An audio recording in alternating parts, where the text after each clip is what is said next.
Okay, and you guys are all set. Thank you. Okay, calling to order the community participation meeting on Monday, January 27th at 6:31. Members present are Carlton. I'm going to ask you to read that because that box isn't going away. Oh, I got it. Never mind. Thank you. Members present, myself, Gina Gasconi, Chair, Carlton Hunt, Vice Chair, Maureen Asian, Bill Smith, Jeff Merriman, and Patrick Driscoll. Thank you all for being here. First item, Chair's announcements and comments. I don't have much other than to thank everybody for a successful public hearing. We had a full committee there, which was great. We do for many meetings anyways, but it was great for the public hearing, and we had a lot of public participation, our attendance too. The only other thing I'd like to say is to encourage, I sound like a broken record for this, encourage people to read the coalition newsletter. Every month there's a wealth of information in it, and some of that we'll hit on tonight that was in the last one. That's it for my announcements. Next, public comment. Do we have? It looks like we just have. Mark Lindy has his hand up. Oh, I'm sorry. Thank you. Mark, go right ahead. Thank you. I just wanted to thank you all for all your hard work on this committee. The first time I've had a chance to attend other than the presentation, but you guys do great work. And I just wanted to start visiting some of the committees that I hadn't been to. And I just wanted to thank you all. I think that's great. Thank you for the thanks, Mark. And thank you for looking to participate or attend different committees and commission meetings. I think it's important for the council to know what we're doing and what we have in process. So thank you. You're welcome. Any other public comments? Okay. Next thing is approval Gina, of the. Gina, I'd like to take item F, number A, out of order. It's a 5-year plan. Motion to change that, take it out of order. Carlton, your motion. That is a motion. Okay, second. I'll second. Okay, what it is, it's a motion to take the 5-year plan out of order, so Austin doesn't have to listen to our whole meeting up till then. Any discussion? Okay, all in favor? Gina, yes. Maureen? Yes. Yes. Carlton? Yes. Jeff? Yes. Pat? Yes. And Bill? Yes. Did I get everybody? Yep. Okay. That's good. Okay. Tonight what we're looking to do is to hear the final presentation of the final draft of our 5-year plan that's been close to a year in process when we first voted for it. Signed the contract to start, I believe, in May. So it's been a while. So I want to thank Austin from JM Golson and Jen Golson also for all their hard work. And Austin, shoot, the table's yours. Great. Thank you, Gina. And yeah, I want to thank the committee for being so wonderful during this entire process. This has been a really fun project to work on with you all. So I want to extend my thanks to you all for that. So we have been working on this for quite a while now. And I think in the spirit of that, I don't have a big presentation prepared tonight because I think the last time our team joined you, it was just Jen. I wasn't able to make it, unfortunately. I was really looking forward to it, but something else came up. So the last time we were with you was that public hearing where we presented the draft plan. And so tonight I'm going to go over what really are the substantive changes based on all of the comments that we heard. Because there were a number of changes that we made internally that were mostly some changes to the grammar, some changes to spelling. Any spelling errors were corrected. So all of the small changes I'm just going to pass over because I think those are changes that you probably want to have made anyway. Just clarity in the grammar and correct spelling and things like that. So I'm going to share my screen real quick.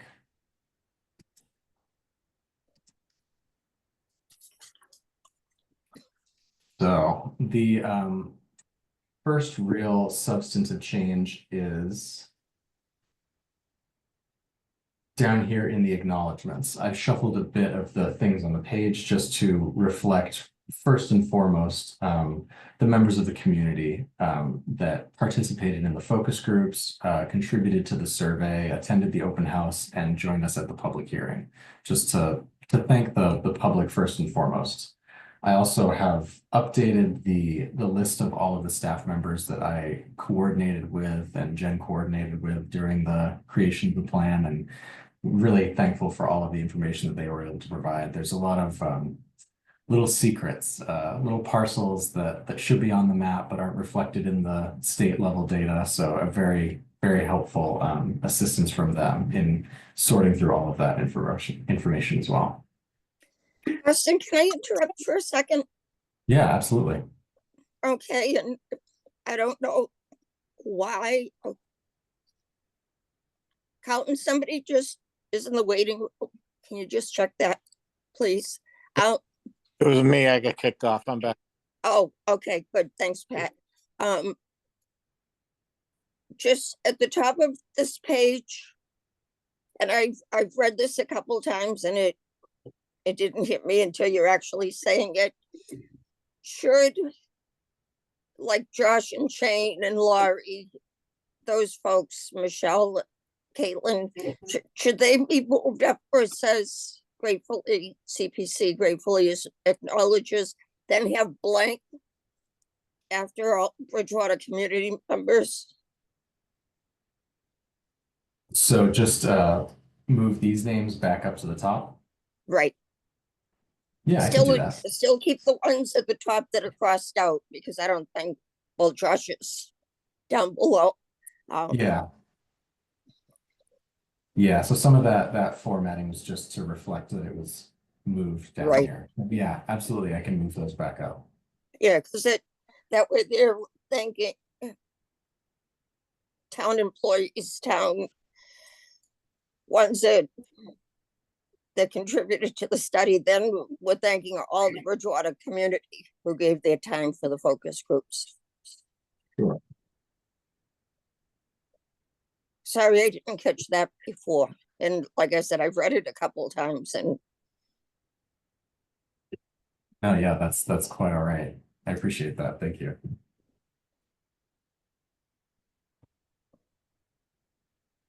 Changed a few little things around here just to cross out our firm name after each of our titles and put it up here just to mark that we're all from Jan Bolson. all me and Jen.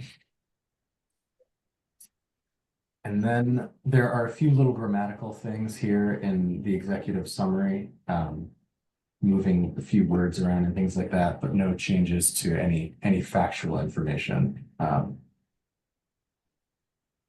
And I think the first big substantive change is to right here to add goal number 6 under the historic preservation goals. This is one thing that Jen relayed to me was something that came up at the public hearing that was worth specifying as its own goal.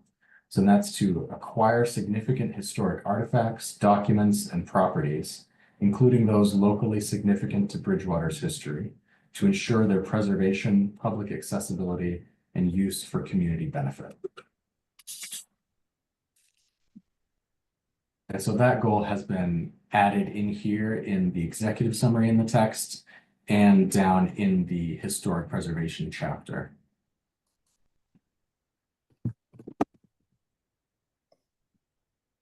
So the next big substantive change was down in the historic preservation profile.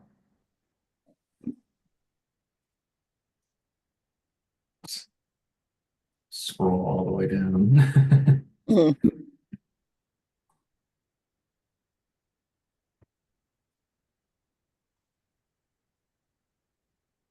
So you'll see here that goal was added here. And just with a little bit of clarifying text, not too much, but just to clarify that beyond funding eligible preservation and restoration activities, the CPC also intends to acquire historic resources such as artifacts, documents, and properties. Yeah. These artifacts. Go ahead, Carlton. Quick comment. I have identified that. And one of the things that's critical about documents is cultural significance. And that's why we were wanted to have that added in. Sure. So I can add a brief bit of text.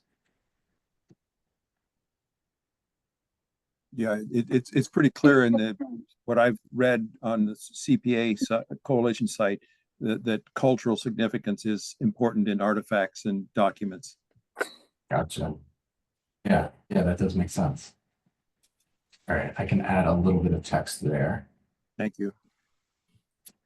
And so some of the updates or corrections to the historic preservation profile include some clarifications around the Macris data, because some of the historic resources that are identified in Macris are kind of part of the Ironworks area and may not technically exist anymore, but are still part of the inventory, being that they were inventoried and existed at one point, and so exist as part of that record, though may not physically exist on the site anymore. So A quick comment from me again on that. I looked at that and there are a number of specifically the former bridge, the culvert bridge that was taken out is listed specifically, but it's not listed as being demolished. And I think this action probably goes to the Historical Commission to review that and make sure any buildings, other things that are named are correctly characterized. That's just a comment to me, going back to Jeff and et cetera.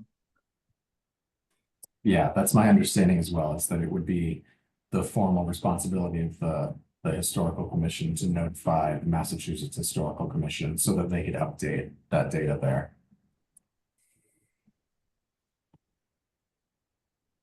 So I also found out some more information about the Double P site, which has kind of a decades-old determination of eligibility. This was something that was studied during the construction of I-495. So I included some information about the indigenous history of that site. I could not, for the best of my research, find whether the physical site that was studied during the construction of 495 still exists, if it was on the periphery, or if it was actually demolished during that construction. But I added some more context around that there as well. Quick question. Is that Yeah. site the Titicut Park? Sorry, go ahead. No, I was thinking this is what he's talking about is down by the nip behind the park and ride. Are you talking about the Double P as Camp Titicut, the parkland? The research that I was looking into, and I sent these links along to Carlton, and I can send them to the rest of the committee, but it didn't specify a very precise location, which was not very helpful as I was doing the research. But I kind of suspect that it may have been much closer to 495 and maybe even within the right of way. So I'm not entirely sure, but I'll send over the resources that I found. Okay, You when I had read this, I took it was that, I don't know if it's a stone or brick or just built into the ground, which is down by the park and ride across from the nip in the back there, and that's where 495 comes in. Mm-hmm. And that's what I had read it as, but I might be mistaken too. Yeah, it could be, but I think that it's something that likely bears following up on and getting some Okay. clarity, getting more clarity on that.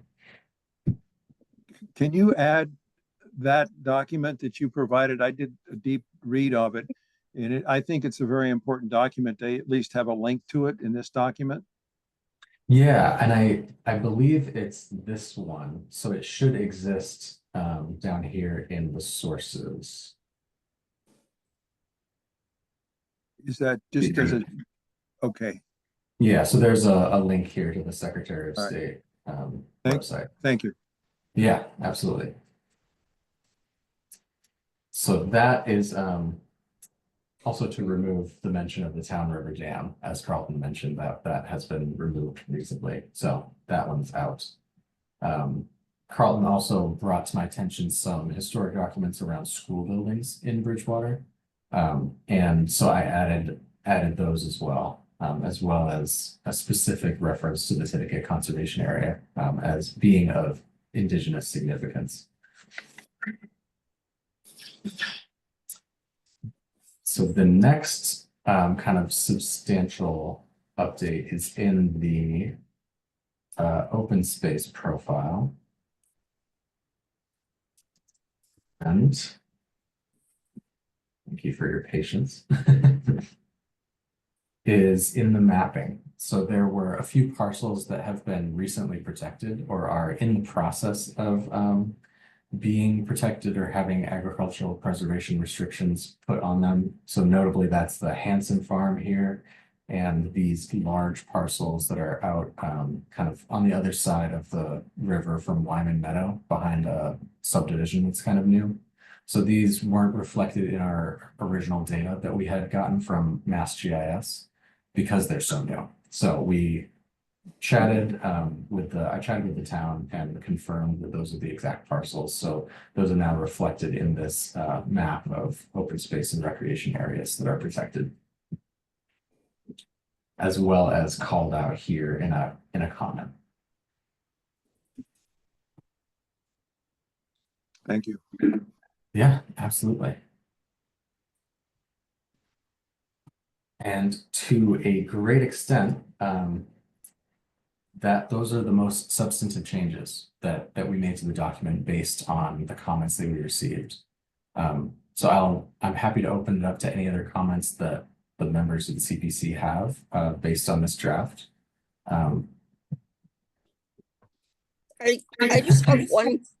Oh, go ahead. Is that Maureen?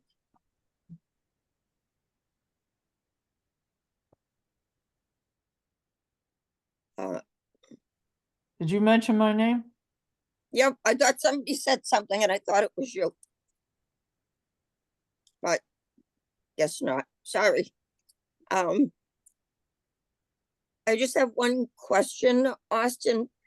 Towards the beginning, I think it was page 11, talks about the history and regional trying to read my notes here, regional content. The context, I'm sorry. The top, it mentions the university. Should we also mention that we're the home of the prisons too? Does that be relative to the plan?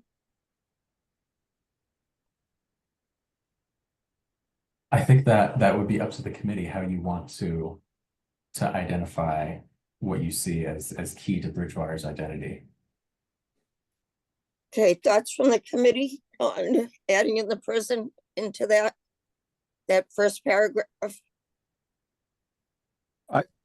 I personally think that it may be worth adding a quick thing because one of the projects that we have is a trail that CPC provided some funding for and now has a conservation restriction on it. It's state land with a restriction that, and the state did that. And I think it's worth mentioning that. Okay, thank you, Colin. Any other comments from CPC members? I think that's a good point that Carlton brings up. And probably should be listed. I mean, the prison's been part of the town for an awful lot of years. And I honestly don't know if there are conservation restrictions on those state properties. I know there's farming on a couple, but I'm sorry to do this to you, Austin, but maybe it would be worth finding out exactly what controls the state has on those properties. Carlton, are you talking about the farmland, the prison land? Yeah, the prison land, yeah. That's all under chapter, I think except for the immediate land around the Old Colony Correctional Facility, that's under what they call like chapter 97 land. Okay. And that does play, chapter 97 land does play into how I know, it's I know. used. Worked on getting that all in chapter 97. If you go on the town, if you go on like the GIS, it shows up as chapter 97 land, it's all in green, and then around the Old Colony Correctional Facility, it's still like in gray, so that's not protected, but everything around it is.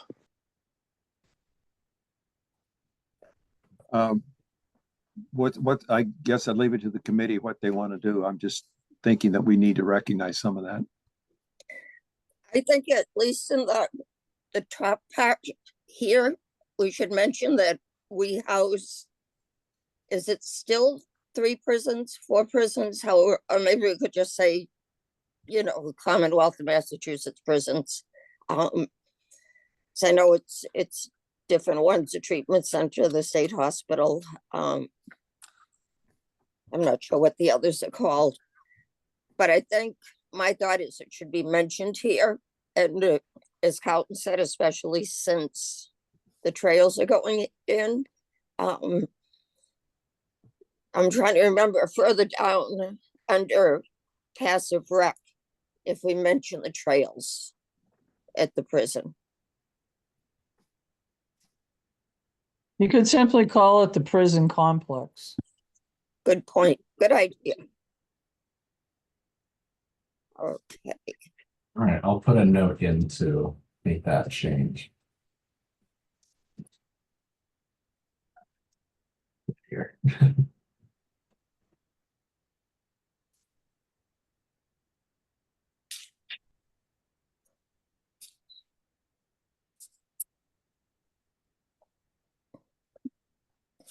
And we do mention further down under passive rec, we do mention those trails, correct?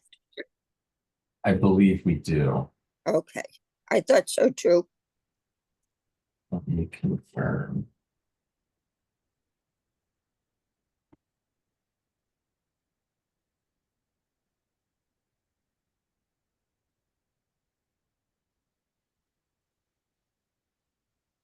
Actually, it might be in the active rec.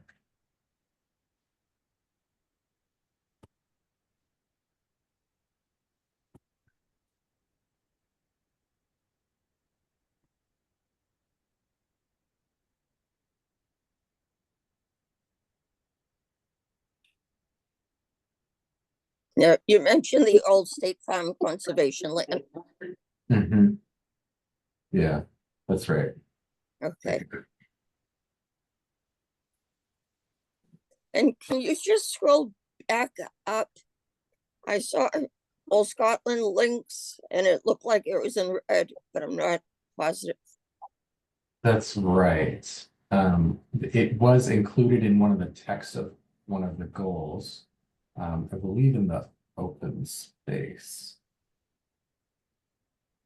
And it was suggested that it was moved out of the text of the goal itself. Because the goal was more specifically about protecting open spaces along water resources and river corridors. And while the golf course is like within a relevant proximity, it's not specifically on it. So Okay, good.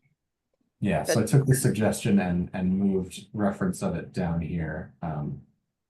As it is a large parcel that could bear some relevance and some significance to the quality of nearby water resources, but isn't directly on it. Great. I think it's good the way it is now on that page at the bottom of the screen, line 6, 7, and 8. I think that's good. Okay, comments or questions from the rest of the CPC or any of the public on the plan?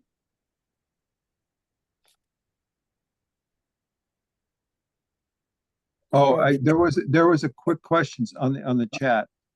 And there's another one I haven't looked at yet. There's a question if this document as amended would be available, and also the final one.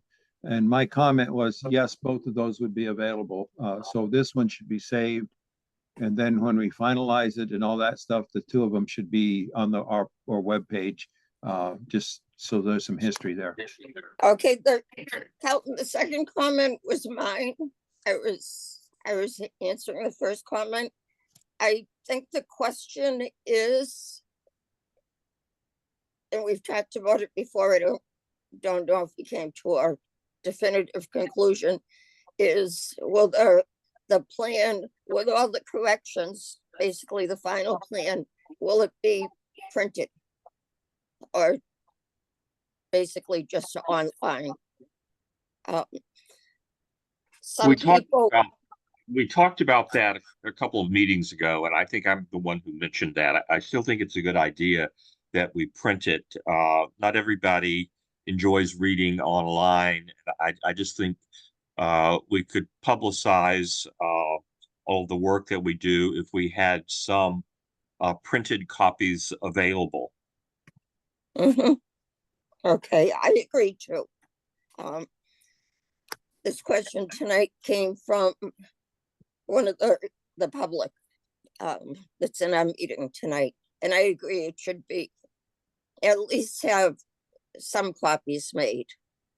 Could have some put in the library. Right, Good idea. yeah, for the senior center. Okay, And then, so we and then can, the town clerk's office, a couple of places like that. yes, okay. Not a lot, just, a handful at each place. Because I So- agree, sometimes I would much rather. Now, this comes from somebody who reads a Kindle all the time and very seldom a book. But sometimes I like having in my hand that I can mark up, I can highlight things. I still read a hard copy of the Wall Street Journal, I So- read, and I Don't get an have- electronic copy as well, but I read the hard copy. I read the Enterprise. Don't laugh at that one. So, Um, so I still- have a question. Who prints that? Do we print it here in the town, with CPC admin funny? Austin, do you guys provide up to 5 copies? I'm not sure what your contract calls. I don't believe printed copies are in our contract, but let me confirm that right now. Okay. So we'll have to, I agree with the printing, but once we finalize this, we'll have to figure out how to get it printed and distributed. Right, we can always bring it down to the Bridgewater copy. Copy Yeah. and print. Right. We just have to make a determination of how to pay for it and where we want it. But Right. not tonight. No, we can do that next Yeah. meeting. But we'll also need a motion for it to be printed because it will involve money, but it's up to you when you want to do that. Okay, let's vote to accept the plan if that's the wish of the CPC. To accept the plan with the changes that Austin has made and discussed tonight. Now, further suggestions tonight? So moved. Okay, to your whole motion, Carlton, to accept, Accept the draft, accept the final draft. 5-year plan, accept the 5-year plan presented tonight with all of its changes, et cetera, in it. Okay, I'm just writing the motion too. Then I'll go back to the recording for the exact wording. Okay, do we have a second for that? I'll second it. Okay. Great, thank you, Maureen. Any discussion?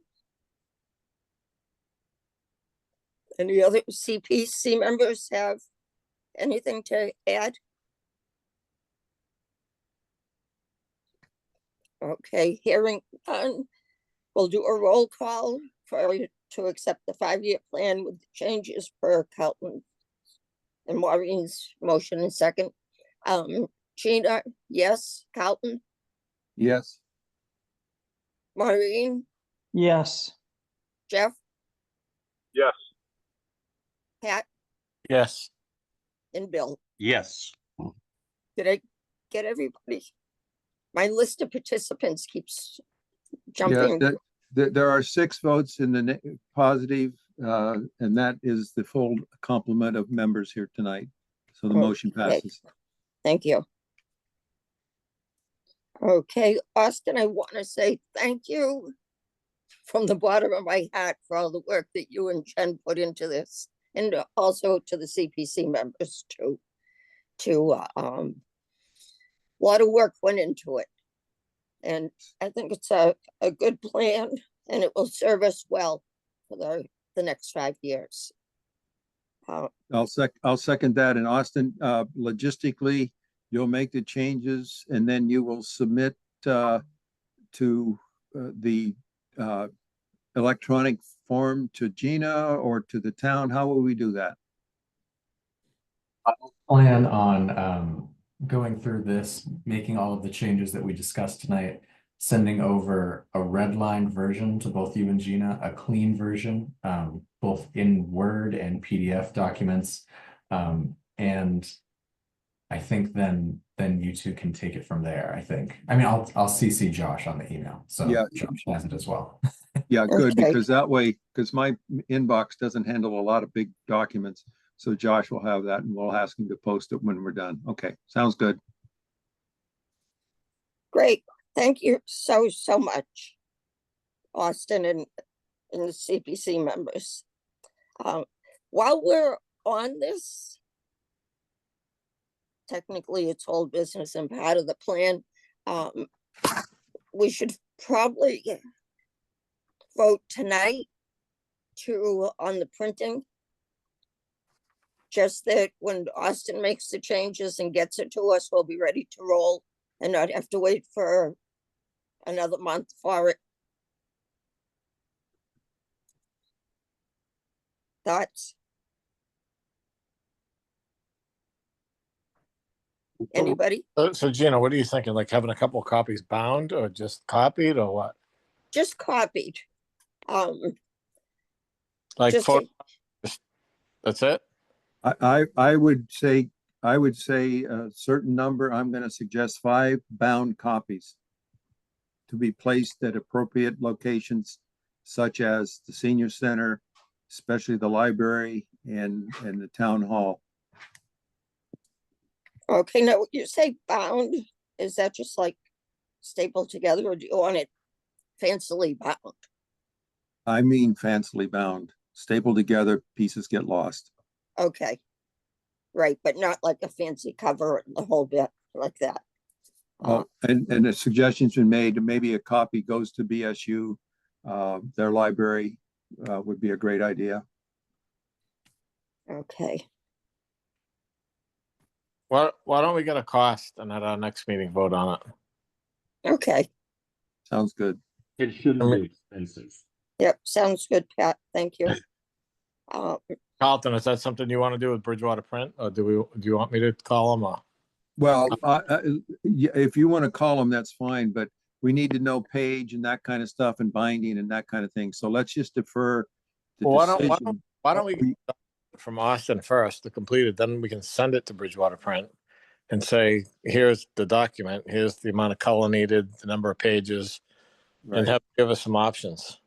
Okay, sounds good. Let's just defer it till the next meeting. Yep. Okay, that's good. Okay. I guess, Austin, the ball's back in your court, where it has been most of the time. Well, I think it has been a pleasure working with you, and I'll get these documents sent over to you within the next day or two at most. So you can keep the ball rolling on and get on to work implementing. So I won't take any more time. I know you have a lot to get to in this meeting, but it's been Great. a pleasure. Okay, thank you so much for being here tonight. Yeah. Thank you all. Okay. Bye-bye. See you. Bye. Bye. Okay, back to the agenda. Um, Item D, approval of minutes from December 19th. Do we have a motion for that?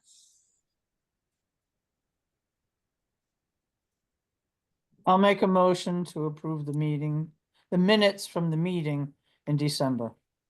Okay, second, Second. okay, discussion. Hearing none, roll call, Gina, yes, Maureen, Yes, Carlton, Yes. Jeff, Yes. and Bill. Yes. Did we lose Pat? Pat. And I'm a Yeah, yes. there's Pat, okay.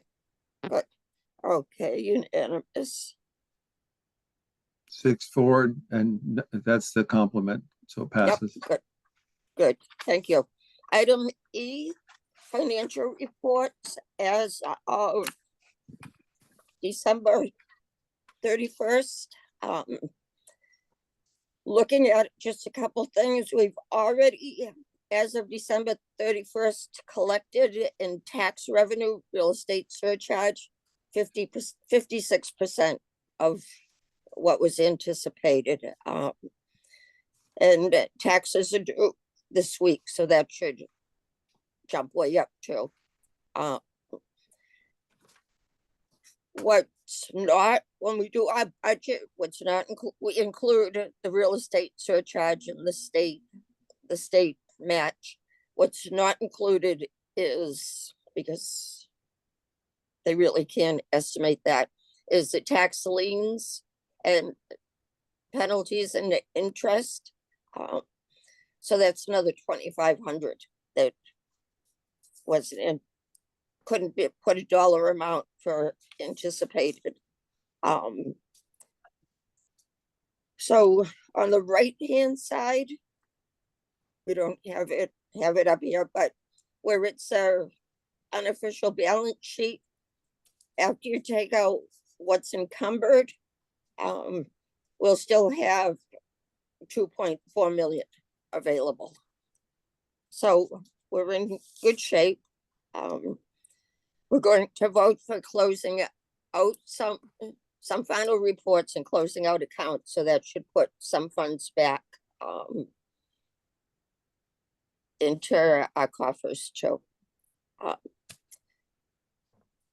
Any questions, or Carlton, do you have anything to add to that? No, you did a great job, but I lost my stuff and you did the numbers. I know we're running ahead as we expect to in terms of the revenues from the town, because we're very conservative in what our estimates are. And so it's good news. Gina, Okay. I ask this all the time, and I'll just ask it again to confirm.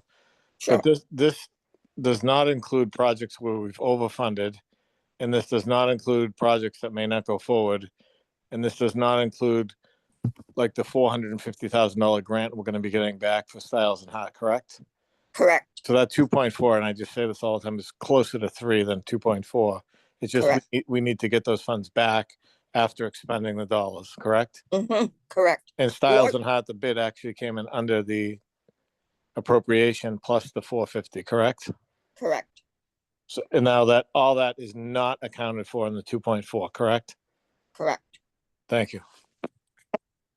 Okay, and Laurie Greeny, Finance Director, has put in to get reimbursed. The grant that Pat spoke of for Styles and Hart was a reimbursable grant.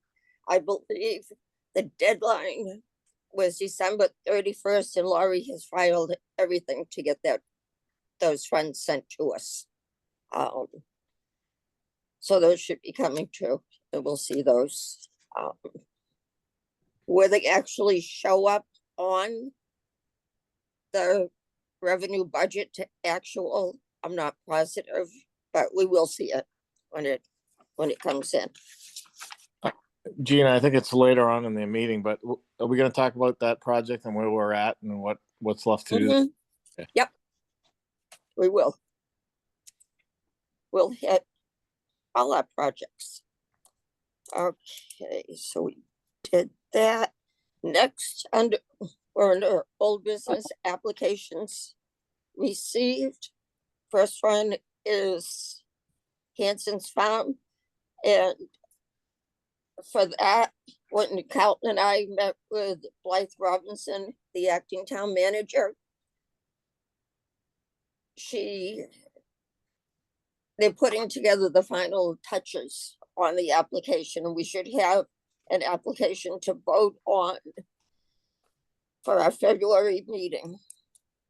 Carlton, do you have, I know you're probably more up on where we actually stand with that, other than I know the application's coming. Yeah, I can give an update. I had a conversation with the Hansons this week. I was out getting some eggs. I think there's a number of steps that have to be done to be completed, and one of those was getting the conservation restriction negotiated. It's my understanding that they've met on that, and that is pretty much done. The access plan, which is required, has been a point of discussion. And at this point, there is a plan for the access. I'm not sure exactly where, but Bob told me a little bit about where it was going to be located. There are some questions around about who pays for, if you want to go to the back part of the farm, there's some wet area that needs to have some kind of bridging type thing, is my understanding, and there's some discussion around how that would happen. But by and large, I think everything's in process as necessary. And I believe Wildlands Trust has been at the table in discussions. That's what I think we were told. And so I think everything there is moving forward at a good pace. Just some of the final dotting the I's in terms of the access plan. I think the state has to approve any of those, the CR, and the state has to approve the access plans, that kind of thing. Great, thank you. Questions or comments on the Hansons? Okay, that's another thing that's been a long time in the works. And I personally, and as CP member, look forward to it being completed and everything satisfying the use of the land that we've talked about. Yeah, I think in terms of timing, this has to be complete to receive the grant from the state. This has to be completed by June 30th. So, time's starting to work away, because if we don't get the application until next February, then we send it to we recommend it, and it goes to the council. That'll take a 30-day process. So, it's getting to the point of it's important, and it's starting to push the urgent page. Right, good. Questions or comments on the Hanson's Farm? Okay, moving on. Samuel Edson book. We talked at the last couple of meetings about purchasing it. We have the book. Well, we kind of have the book in our possession. Carlton has brought it up to the New England. It's in North Andover. It's in Right, North Andover. a facility in Andover that restores the books. I believe it's a NEDCC. So we have a couple of letters on that.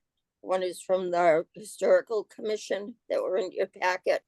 Their letter from the Historical Commission was inadvertently left out of the agenda package, but Josh sent it off today to everyone. Carlton, anything, or the total amount was, Carlton, you can speak to this for, Yeah, so the total amount is $13,000. Yes, it's a lot. But it includes $5,500 to actually pay for the book. The owner was kind enough to send it to us with an expectation we would pay it, but we couldn't do that for a while.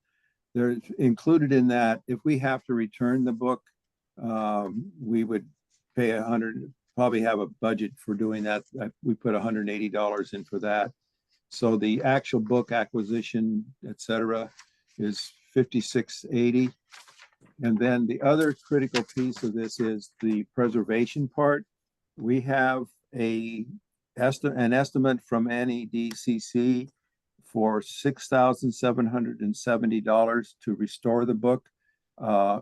It's very complete. They will go through and restore every page of the book, and it includes flattening, preservation, and maybe Bill can talk a bit more about that because I'm not that experienced.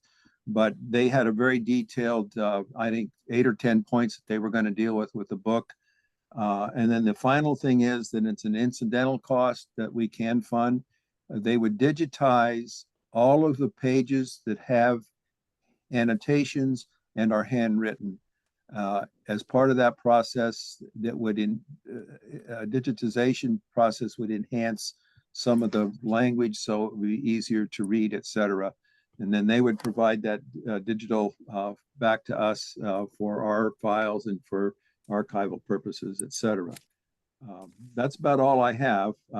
It's up to the committee as to whether or not we have a motion to recommend this project at $13,000 or less, if you want, to the town council. I looked at all of the attachments and most of the documents pretty carefully, and I ran some comps on the cost of the book itself, and this is a fair price for the book. They run this particular edition. It's not a first edition. It's not a 17th century edition. It's an 18th century edition, but it's still valuable. And it's written on or printed on handmade paper, which tells you how old it is.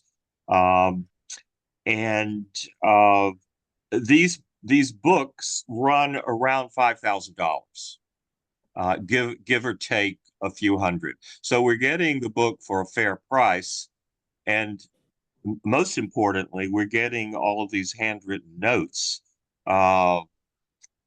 dealing with the history of Bridgewater, written by Dr. Edson. Is that his name? I think, Carlton. He's a lawyer.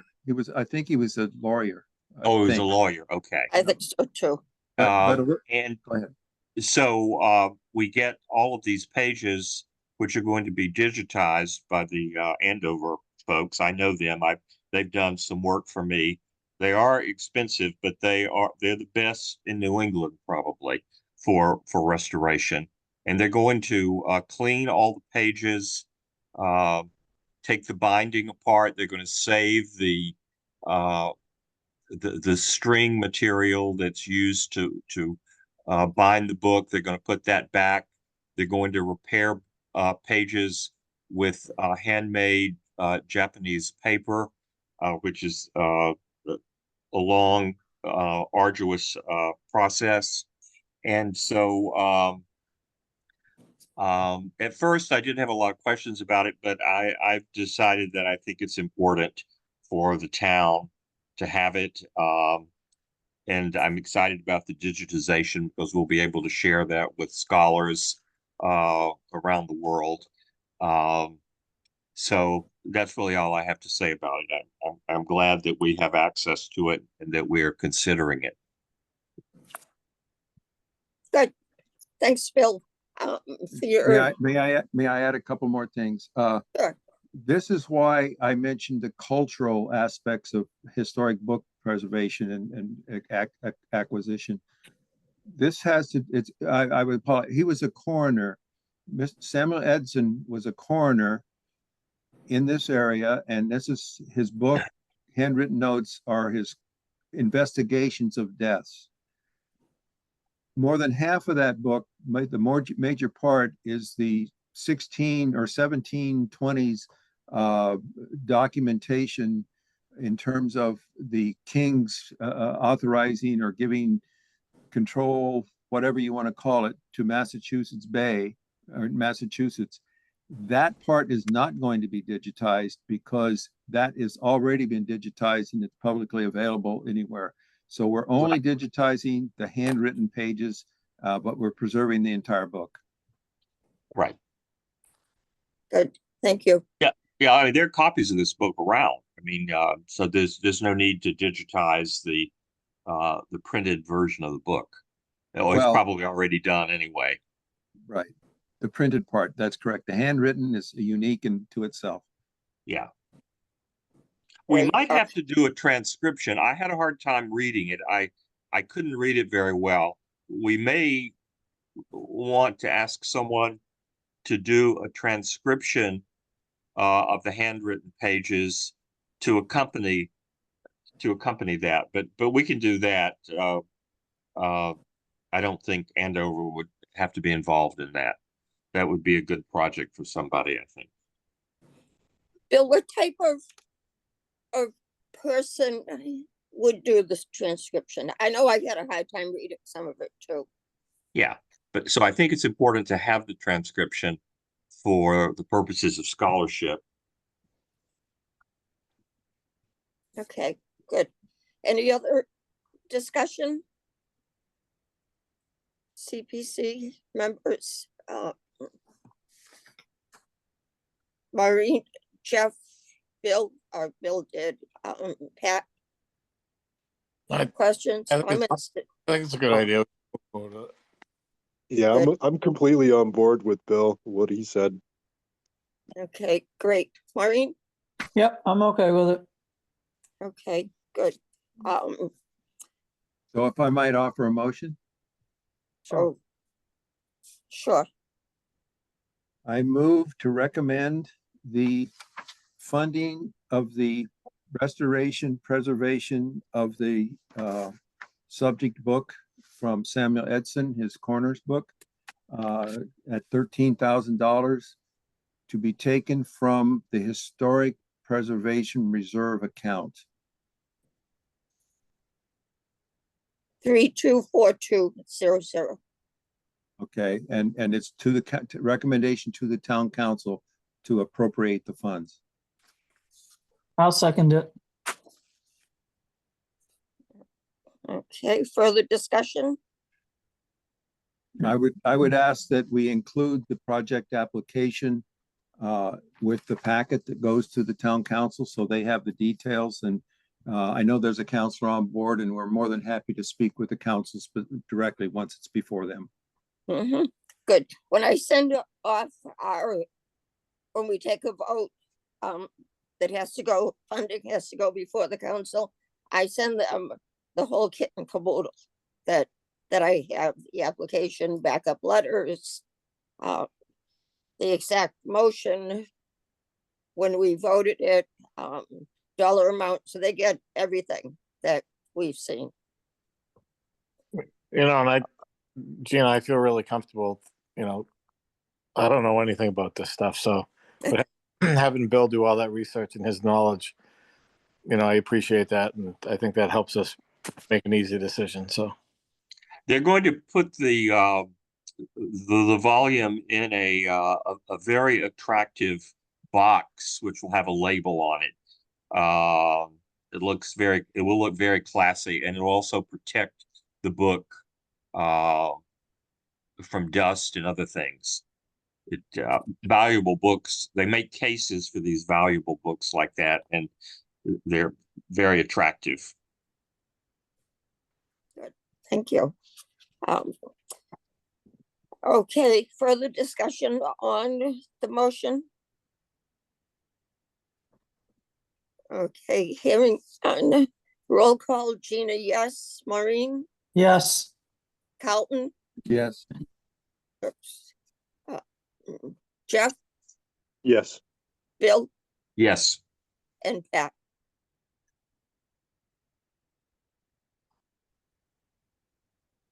Pat, you're muted. Oh, yes. Okay, unanimous 6-0. All members present voted yes. Great. Um, okay, number 3, B3, sounds like we're at bingo. Under old business of Parthenon Freeze, we have an addendum from, that you were sent out from the acting town manager. I believe it was for $13,000 for added work. No, How I do you wanna can, describe you're talking that? about Gina, you're talking about the freeze, correct? Right, for Brooks, Yeah. no, not Brooke Blight's request. Right. On January 2nd, 2025, we was sent a request from the acting town manager. I'll read it to the record. As you know, due to the additional expenses incurred to reinforce the upper walls to properly furnish and mount the restored freezes, we are expected to run a deficit of $4,600 for the restoration and mounting of the 6 Parthenon freeze replications. To that end, I request that the Community Preservation Committee recommend funding an additional $4,600 to ensure that we can cover this deficit and complete the project. And so it's not in the form of our application, but that's what in our meeting with Ms. Robinson, we said a letter would be sufficient. So this is an addendum to the previous application. Correct, thank you. Oh,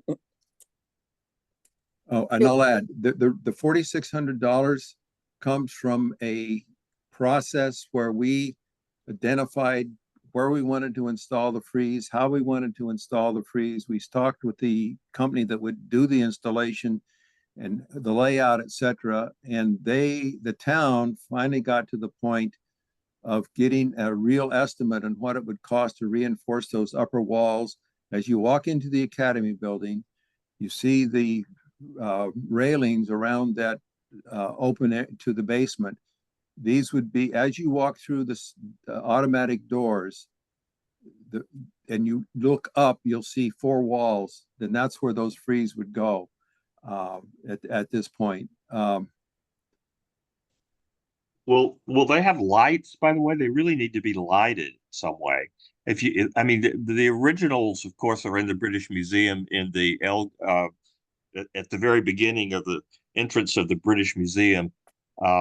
They're known as the Elgin marbles, and they have wonderful dramatic lighting on them. We should have some kind of lighting or something. We haven't talked about that. Maybe we could do that later, but otherwise they won't be seen that well, I'm afraid. And as I recall, the ones at the British Museum are kind of on a ledge, and there are many more of them, of course, because they were on the facade of the Parthenon and on the back too. So, and we have like 5, right? Is that what you said? 5 of the freezers. There are 6. There are 6. 6. Okay. So, yeah, I was always a little bit concerned about the wall being able to hold that much weight. But $4,600 doesn't seem like a lot of money to do that kind of work. That I just hope they know what they're doing and they don't fall on somebody. Well, the conversations we've had is they'll have to put some staging up, so they'll have to do this. And the installation company that we've contracted with said they can do it within a day, but there could be some things that they don't know. But so the first thing would be is the town would contract with a company that they've gotten an estimate for. that would strengthen those walls. I forget the details, but it's gonna be like 3/4 inch plywood. And they'll refinish those walls and so that they are structurally strong. And our town engineers looked at it and they've agreed that this is how we strengthen it for these freeze.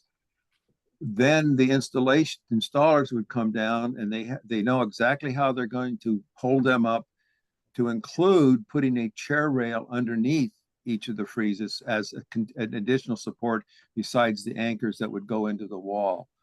Oh, that's good. That's a good idea. Yeah. And you know, the estimate came after many conversations and discussions over the last 6 months. I hear it's a little bit high, it seems high, but the fact that they've got to bring staging in to actually do the work around town office hours, etc. I think it's a legitimate cost.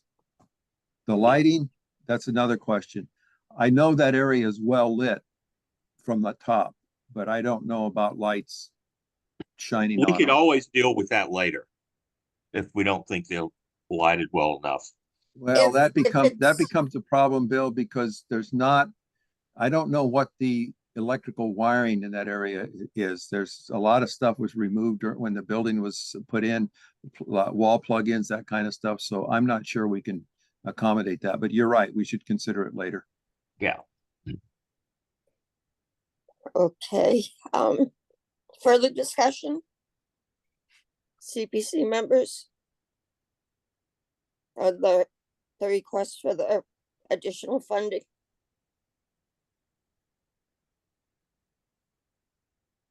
Okay, don't everybody speak at once? Okay, it's another project that's been a long time coming. And I look forward to seeing the freeze. How, just, Well, we've already Yeah. invested quite a bit of money. So I think it's incumbent on us to finish the project. I mean, Yeah, and Or- we've all, I'll make the motion, but we've also checked with the coalition in terms of this cost and whether it's eligible, and they've said it's incidental to showing these documents, freeze off. So I think it's legitimate. So I'm going to move to recommend $4,600 to the town council for strengthening of the walls at the entrance of the academy building, so that the frieze can be safely displayed. The account number, Gina, you can tell me what the account number is. It's probably what we used for the freeze before was, actually, I'm not sure what we took it out of. I can research that. I would suggest we take it from the historic preservation reserve account. We've got plenty of money there. Okay. And that is, I just did that, 324200. Thank you. That's, so I'm a little bit long and winded here, but that's the basic motion, is to recommend to the town council to appropriate $4,600 for the strengthening of the walls for freeze installation.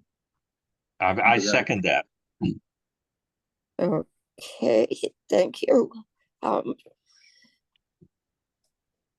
Discussion? Okay, hearing none. Roll call vote, Gina, yes, Maureen, Yes. Calton, Yes. Jeff, Yes. Bill, Yes. and Pat. Yes. Great.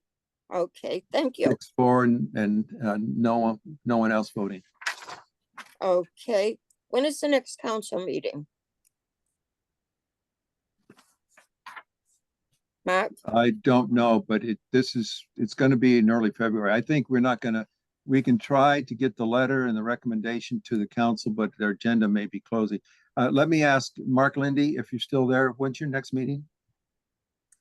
It is the first Tuesday in February, and the agenda would close for it probably this Wednesday. Yeah, so it'll be the second meeting. We'll get to the second meeting. Okay, good, thank you. Mhm. Thanks, Mark. Sure. Okay, great. Okay. Old business, C, project update, Styles and Hart improvements. The piece of landlocked property is still in question, and dealing with that is an ongoing process. Which way to go, to sell it, to take it, how to deal with that. I did recommend, I mentioned at the last meeting, and when Carlton and I met with the acting town manager, it was suggested to do a survey of that end of the property that are closest to the river across from the cleaners, just to see where exactly our property goes, the town property, and the brick structure, the part of our brick wall, plus the brick kiln from way back when they made bricks there, to see if that's actually our property or a piece of private parcel. So hopefully that's done. May I add one thing, please? Sure. The property in question, I'm gonna say around 1/4 of an acre, that's a landlocked small parcel that's privately owned, with the town holding the sewer easement on that property. The town, in order to finish the path the paths in that area, the town needs to either acquire that property or lay the path out on the property we own around that parcel. Right now, it would be probably acquiring that roughly 1/4 acre would be a taking that's required. And it may or may not be a friendly or unfriendly taking. Regardless of that, the issue there is the decision to do the taking apparently resides with the council president. We've been told in 2 different meetings that there's been conversations about that, and it's up to the town council president whether or not they want to pursue the taking. So that's where the conundrum is right now, and I just want to make it be honest about what's going on there. Thank you. Thank you. Questions, comments, discussion on the Styles and Hart improvements? I've one thing to add. When it's the whole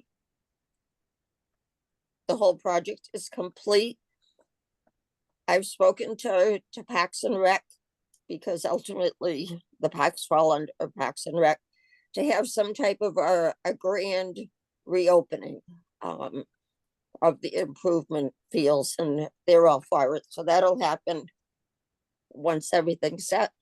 And I'd like to see, for the improvements, like the open space committee did for North Fork, I think it is, Maureen, is that the right name, North Fork? It's a combination, Norfolk, Wyman. Right, okay, that they hosted Wildlands Trust that did a walkthrough and showed the property. So that would be nice to do too, once everything's completed. Okay, moving on, Hemlock Drive window replacement. My update, I reached out to the Housing Authority and received an email back on January 22nd. They had just received the paperwork from their contractor that will be doing the restoration work. And those are under review. That was last week. Once everything's signed off, the pre-construction meeting will be scheduled. I've been invited to that meeting, so that should be taking place within the next week or 2. And they will let us know as soon as possible. And so hopefully we'll see that project underway within the next month. Great, thank you. Next, the Parthenon freeze for project in process. We covered that in the previous section when we voted on the additional funding. Okay, project D, project updates, completed projects. You had in your packet the final reports for the townhouse and the Old State Farm trails.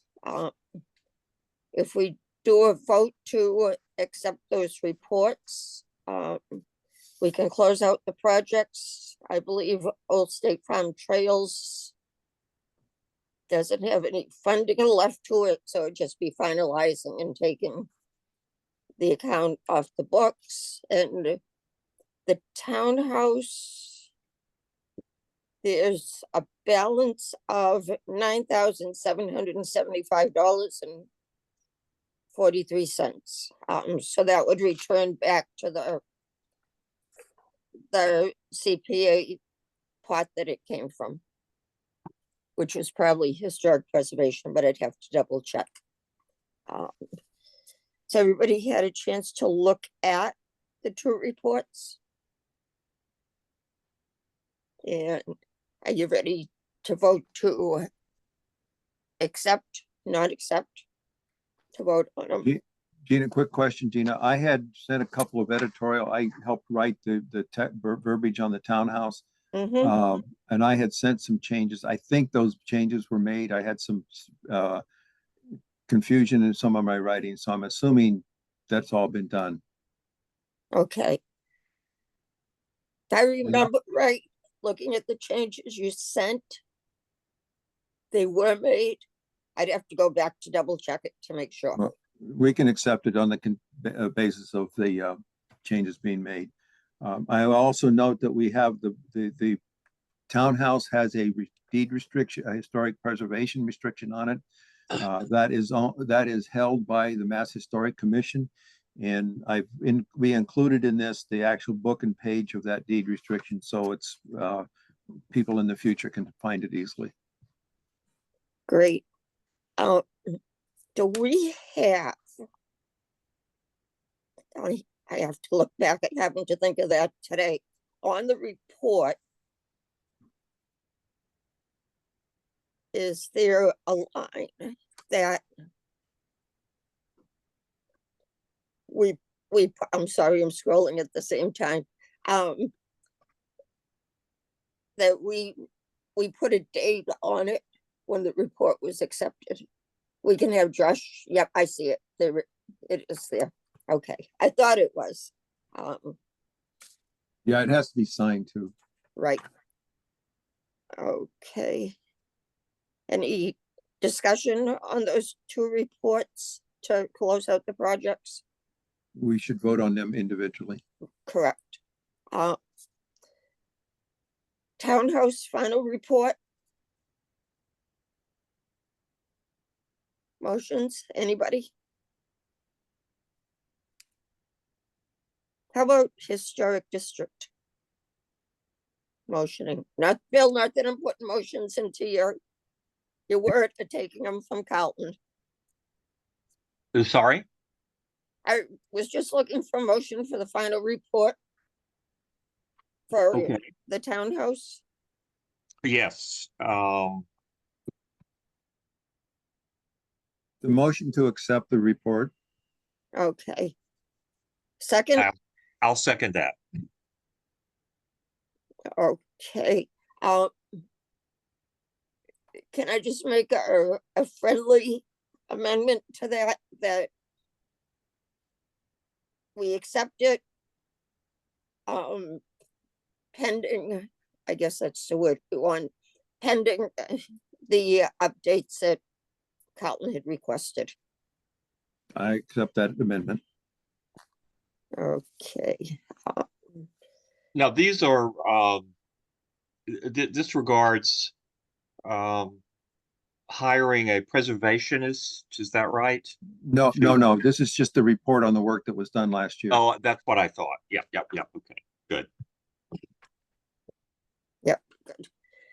Okay, discussion. Okay, None. And that will also, as I stated, return the funds to the pot that it came from, the $9,775.43. That should be part of the motion, yeah. Okay, And that's my amendment. okay.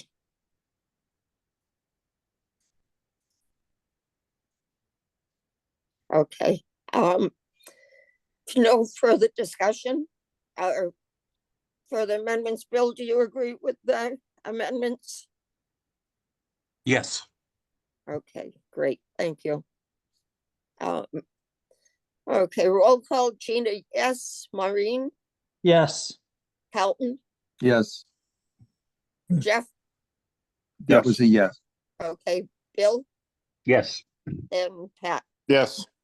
Great, unanimous, 6-4, 0 no's.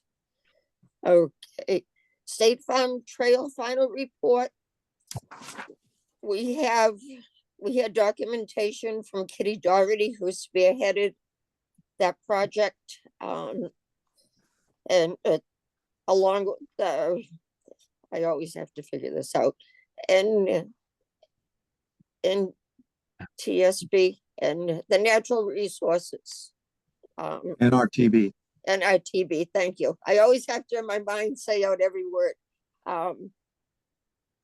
That it was in your packet, but she completely detailed the whole process in Kitty complete fashion. So we're just looking to vote to accept that final report. And as I said, there's no funds left in that account. They were all expended. So it would just be finalizing the project. The only concern I have about there is to be a deed restriction filed, and I think the state was going to do that. We just don't have the book and page yet. Okay, do you want to hold off till? No, I think we can vote acceptance pending inclusion of the deed book and page. Okay, But somebody needs to make that motion or move. okay. I'll make the motion to accept the final report. Contingent upon the deed. Right, Book and contingent page. upon the deed. Second, I'll second it. okay, great. Okay, discussion. Okay,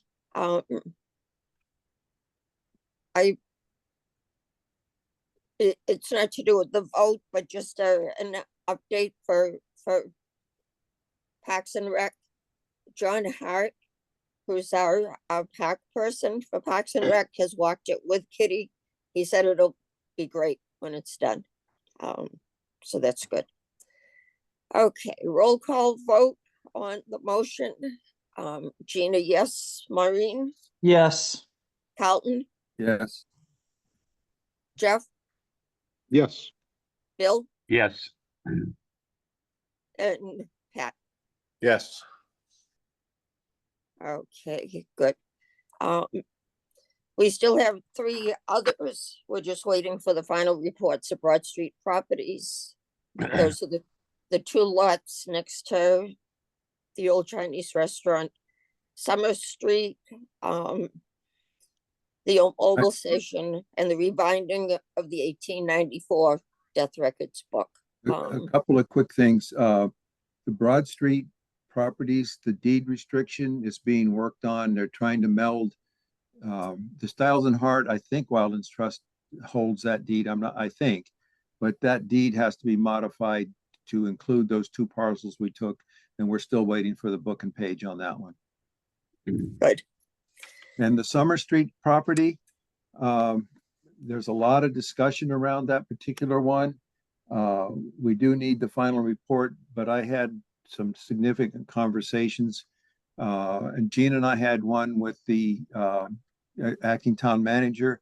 And there was some concern about the town received a PARC park grant of several $100,000 to develop that park. And there was a conversation, and because so I'm jumping a little bit, but because Community Preservation Act funds were used to acquire that property, about 2/3 of the cost, it requires to have a conservation restriction on it. That conservation restriction needs to be held by a third party, not somebody in the town. So I had a long conversation with the coalition today, and I have 7 points to make about that. The only CR, conservation restriction, that needs to be on that property is the CPA restriction. The state is, the actual park grant needs to be filed with the Registry of Deeds in total. So there's no conflict between the two things. Just one has to be filed as a deed, and it becomes essentially, I don't know if it's Chapter 97, but it becomes town-owned property that is specifically forever to be used as a park. Our conservation restriction is simply that's a requirement by state law. The kicker on this is the park grant needs to be essentially completed to include plans on how they would develop that park, what the plan looks like in specificity, et cetera. That needs to be done by June 30th. I was told that the state is backed up pretty badly right now in terms of approval of conservation restrictions. Stewart, who's the head of the coalition, urged me to reach out to the state and find out what the status is so that we can get that draft CR in place sooner rather than later. I talked about the independent CR holder. There's a question that came up from the coalition because the money was never dispersed to the people that the trust that owns it. The question became, how do we pay that out? And so the town moved the money from our account into the capital fund, and it should be held there. And I think if they can't find the persons who actually should receive the funds, there's a statute of limitations. They have to wait some amount of time, and then that money gets returned to the accounts. Towards this report that's due, I will help draft that report to convey that information, because the preservation money has been put over into the capital plan, and we have no say at this point. If somebody down the road, 10 years from now, whatever, sees that money, they say, well, let's use it for this or that, and that's not allowed by law. So we have to have it to record that that money has to come back to us at some point if the previous owners, and the town, by the way, owns that property, but if the previous owners are not receive the money, then it has to, what we paid for has to come back. So that's my point on that, is that I will help write the final report on that one because of the information I found out today. That's the update. Great. Carlton, Thank you. Carlton, Yes. who's the, excuse me, who's going to be the independent third holder? That's an excellent question. I'm working on that. I've got a email that I was typing up. It has to be a nonprofit, I believe, and it has to be an independent entity. There is one independent entity that I'm aware of. It could be NRTB, but I don't know if they want to hold that kind of thing. And then there's one other organization that I want to find out if that organization is eligible to hold it. I'm not going to say who it is right now, but Okay. I'm working on it. Thank you. Okay. Good. Thank you. Good question, Maureen, too. Any other discussion on the Summer Street property, or is what Carlton has talked about? Again, it's June 30th. It's coming quick. I'm not wishing my life away, but it'll be here before we know it. So hopefully that moves along with what the town's doing. What the town's doing doesn't affect the CPC portion of it, should be noted. It's just what the town does to get the grant. But as far as CPC, it's a completed project on how we were involved. Carlton will help draft the final report with what he learned today. Thank you too for looking into that more, Carlton. You're welcome. Okay, any other questions, comments, concerns? Okay, and I know Josh is working on the rebinding of the death records book. So we should have that soon. Okay. Item E, potential new projects, Jenny Leonard Park. Pat Carlton, want to speak more on that? I don't really have much to say about it. The town I think the town council voted to not exercise, I don't know how to say it, not exercise the right of first refusal on a lot that's out there that Wildlands Trust will hold the CR on.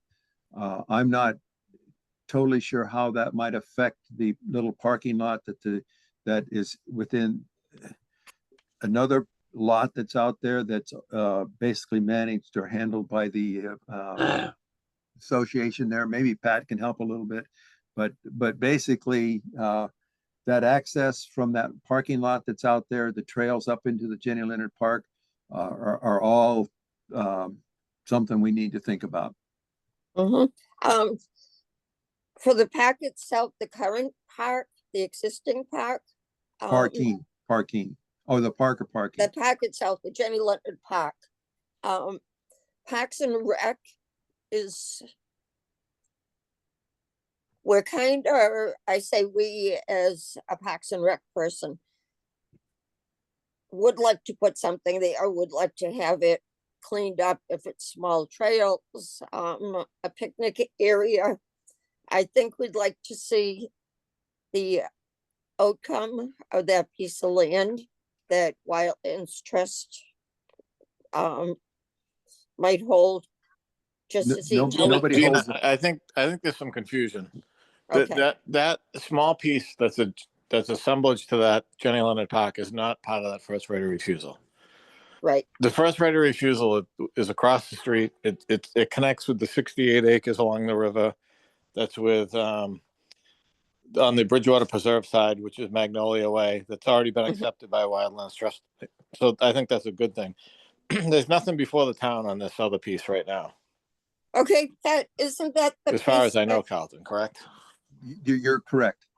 So Okay. we keep talking about it, but it's not part of the first right of refusal. It's exempt.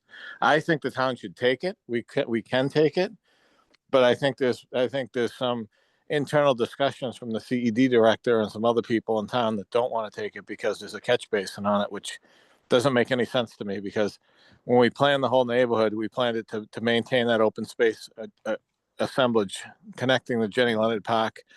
We asked the developer to create a parking lot for safe access. That's all done. So I think the town should take that piece, but that's not the piece that's before the council for first right of refusal. Correct, Carlton? Great. Correct. Correct. And they did not, the town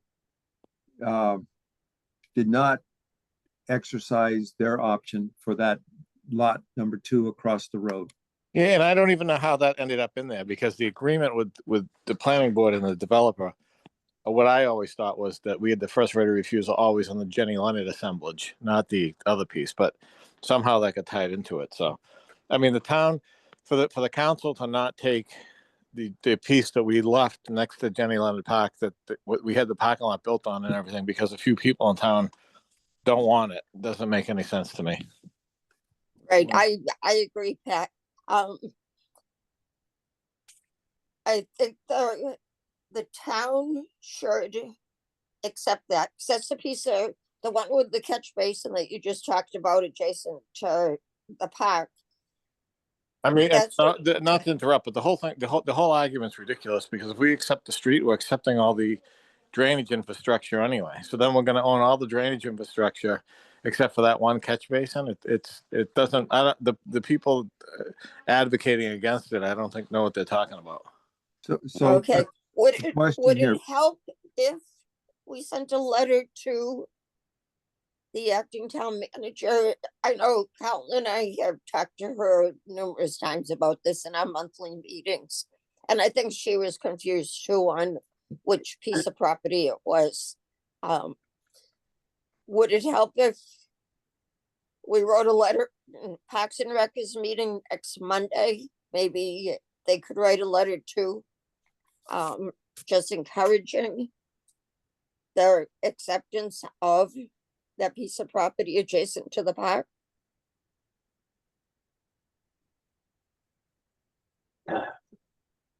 Just a thought. That we send a CPC letter. Actually, it's not so much CPC issue. If Parks and Rec sent a letter encouraging. I personally think that's a Parks and Rec decision as long as they understand what's going on. My question to Pat is, right now, there is no limitation for a public person to go to that parking lot and walk into the Jenny Leonard Park. Is that correct? No, there's a limitation. It's private property. So in There's no, if the homeowners association takes that property, that's their property. They insure it. They can restrict access. There's nothing in the planning board agreement that says that they have to allow public access. The whole point of that, when the Latolas had it designed, there were two conditions put on that park. There would the elevation on the Cherry Street side is not safe to create a parking lot. It's just, there's like a 6-foot elevation change. You can't park a car. So when the Latolas planned that neighborhood, Larry Silver was the engineer. They came before us and said, hey, as part of this, we'll create a piece behind that connects the Jenny Leonard Park to the new street. We'll build the parking lot and we'll cut a trail up to it. And then the town planner at the time worked in the agreement where the developer would go in and do all the demolition for us, remove all the old structures, clean the whole site up and give us a clean slate. All that work's been done. The parking lot's been built, trees have been planted, the trail's been cut, everything's been cleaned out. If the HOA takes that piece of land, they can restrict that. They can do whatever they want. There's nothing that says that they have to allow public access. If you park there right now, it's under the HOA control, they can throw you out. Okay. The town the town can take that property. We have the first right of refusal on that piece too, before it goes to the HOA. It already went to the HOA. He shouldn't have done that, but we could still, I'm sure we could still get it because we haven't accepted the road and that could be part of the negotiation. But if that goes to the HOA and they control it and then we're out of it, they can do whatever they want with that piece within the open space guidelines. They have to put a deed restriction on it. They have to put a conservation restriction on it, but there's nothing that says they have to allow for public access. Okay, understood. I'll bring it up. I know I sound frustrated and it has nothing to do with this board, but I can't believe we're still talking about this in this town. This is like a no-brainer. They understand. built it for us. They cleaned it up. They added land to it. We have safe access. We have a parking lot. And now there's people saying, oh, there's a catch basin on the land. We don't want it. I'm like, huh? So. Okay, thanks, Pat. I will bring it up at the Parks and Rec meeting next week. And But to I see- think both boards should write a letter in support of the town taking that parcel and list the benefits. right, And the benefits would be access, safe parking off a side street, expanded. I mean, I'm happy to help Carlton or somebody or myself. I'm happy to write the letter, but I think we should vote tonight to write a letter of support to take that. okay, Pat, if you write the letter, because you have all the specific details on it. And I'll talk, as I said, I'll talk to Parks and Rec, but I agree with you. I mean, I can write it. You'd sign it as chair though, right? Correct. Assuming we get a vote tonight in favor of that. Right. I hear that loud and clear. I think Parks and Rec needs to take the lead on this, however. Well, I agree, but I think we should support it as well. Absolutely. Right. But I'd Okay. like to hear from the rest of the board committee. Okay. Um, Jeff, Bill, Maureen, thoughts on it? It does make sense, and it would probably be good to have the two letters going out. But of course, it has to be signed, ours has to be signed by you. But Right. it does make sense to try to get this clarified and settled once and for all. Mm-hmm. Thank you. And it would help too, Parks and Rec decide what they want to do on the existing park. If that added parcel is added to the park, the additional parcel. Well, at the end of the day, we still own the 11-acre park. And Correct. if we ever want to do anything with it, now we have to find a safe way in. Now we have to build a parking lot. Now we have to cut a trail. All that's done on the other side. Mm-hmm. There's no space for it there. It's, Well, I mean, I mean, when we went out there, you saw the elevation change. I mean, Yep. Off of what's that? That's Cherry Street. Off of Cherry Street, Cherry. there's stairs to Yep. get to the land. And nobody knows that it even exists there, the park. So that'll be good. Do we have a motion to send a letter in support? So moved. Okay, second, And for discussion, the motion is to send a letter to the town manager to clarify access to the Jenny Leonard Park. No. Okay, that's what I want to make sure we do. The access couldn't be clarified more. The access, there's two pieces. The big piece on the side of the street of the river, we want Wildlands Trust to take that. That's what's before the council for first right of refusal. Right. It's been done. That's very clear. They should take that. That was always the intent. Everything else. This piece, we should vote to ask the town to accept it and to take it to take ownership of it, so we have control and list the benefits of it being adjacent to the Jenny Leonard Park. It's very clear. It's on a map. I mean, I can pull the map up and show you the parking lot, the trail. It's labeled as open space. We should identify that parcel, the acreage. It's the smaller parcel of the open space parcels with the parking lot already constructed and the tree planting. I mean, we went through this with the neighbors and everybody to the point where they were worried about lights pulling in and lights hitting the house. And they planted arborvitae hedges for us already. I mean, all this has been back and forth and done. And we're at the 11th hour, and we had, new CED director come in, and I don't even think they understand it. And I walked it with the town planner and with him, and I still don't think they understand it. So I mean, we need to get a letter so that they do understand it, and we just take it. I'll withdraw my comments and support absolutely the motion to a letter of support. okay, we have, Bill made the motion. Do we have a second? Second. Okay, thanks, Jeff. Further discussion? Just the details that Pat just conveyed need to find the way into the letter. Mhm. And I'll write the letter and I'll just list the benefits that I'll go back to the planning board decision. I mean, I'll list the parcel, the acreage, the reasons of taking it, safe access, elevation change, walking trail already created, screening already provided, and I'll state that the one structure on it is basically an overflow. It's to catch any water that runs off into the area so it doesn't end up in neighbors' yards, and it carries it to the recharge system across the street. That if we accept the road, we're going to accept that anyway. So Great.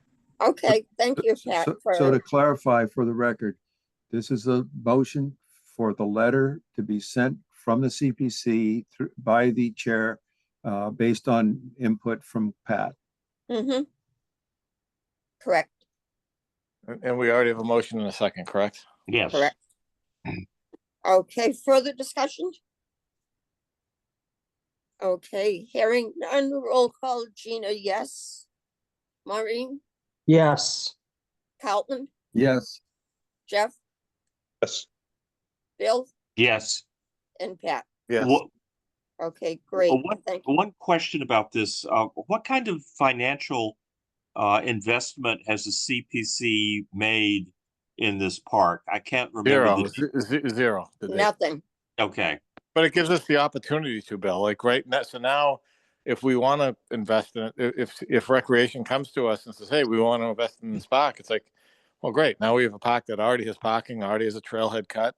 yeah. There's safe access off a side street instead of a main road.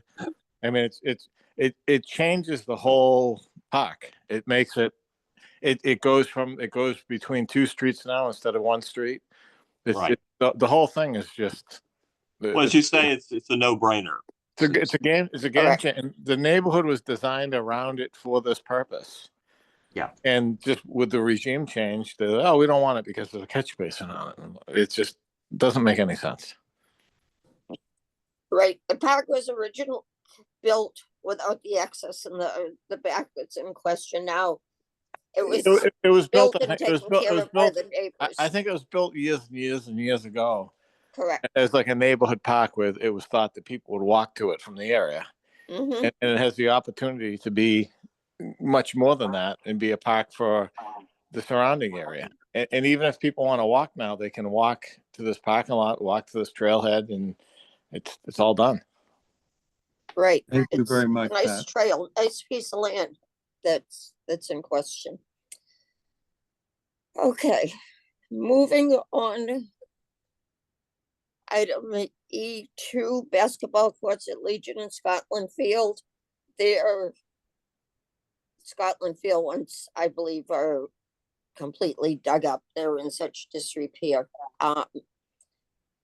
So Parks and Rec is looking in the future to put in an application to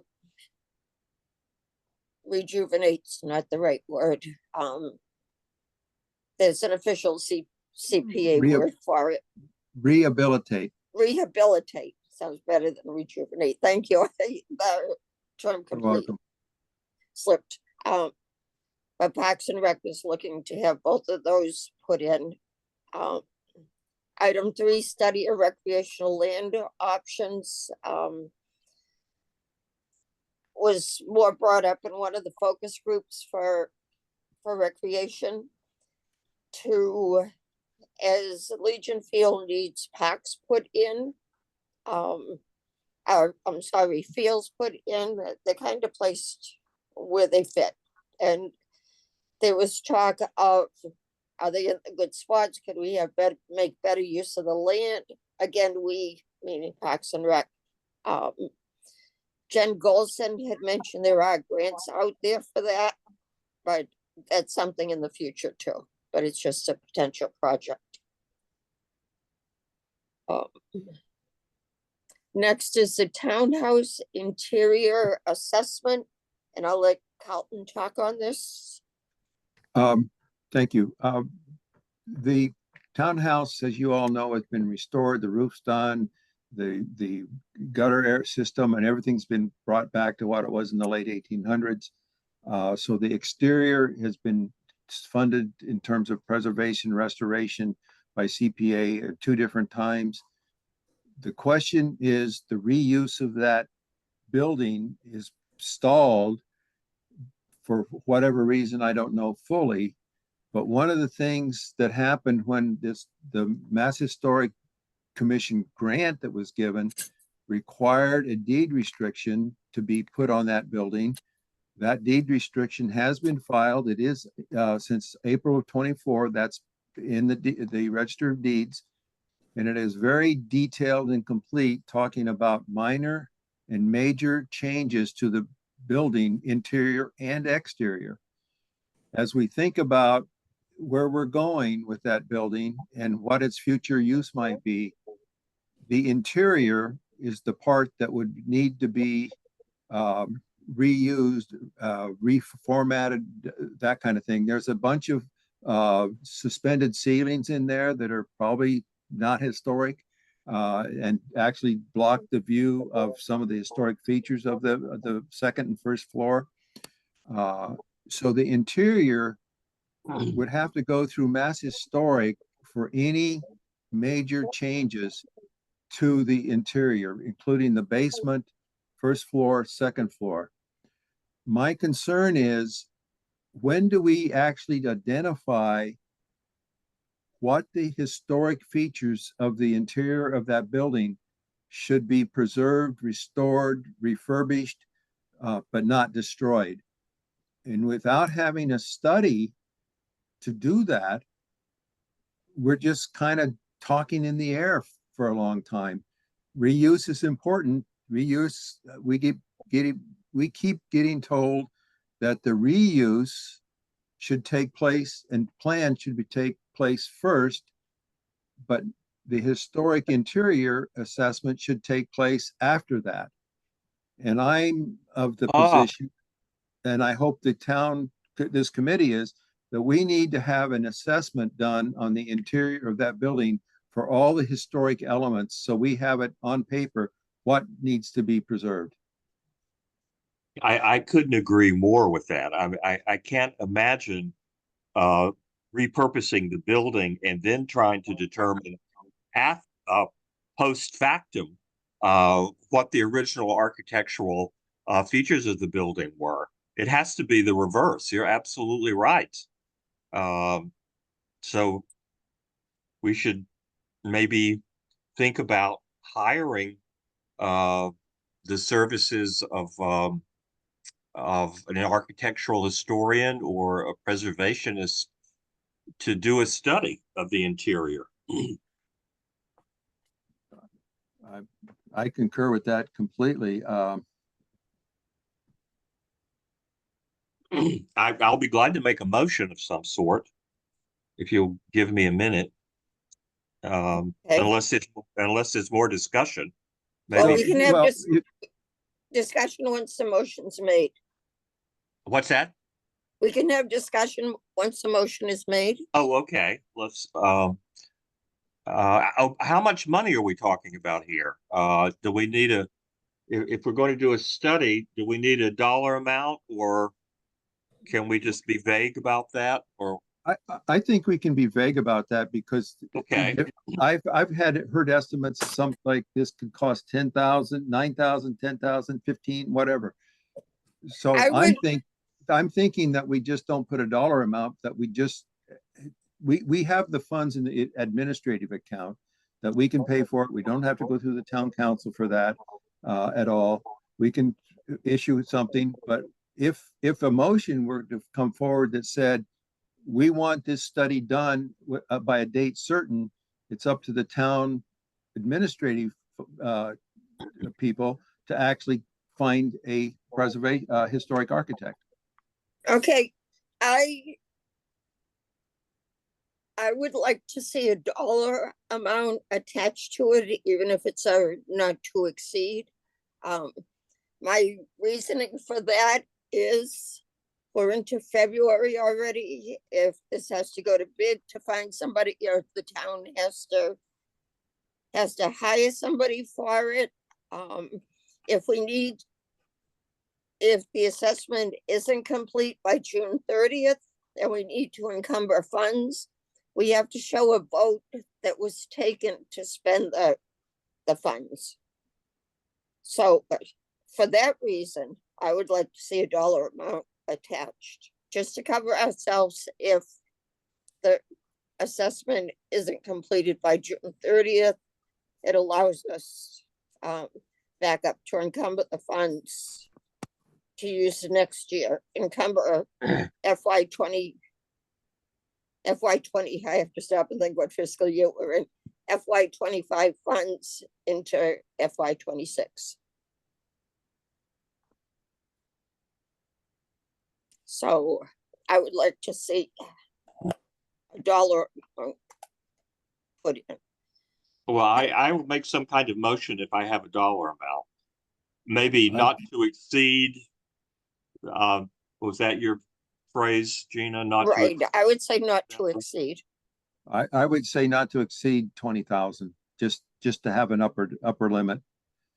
Okay, and just to let you know, in the admin funds for FY25, we have $16,193 left.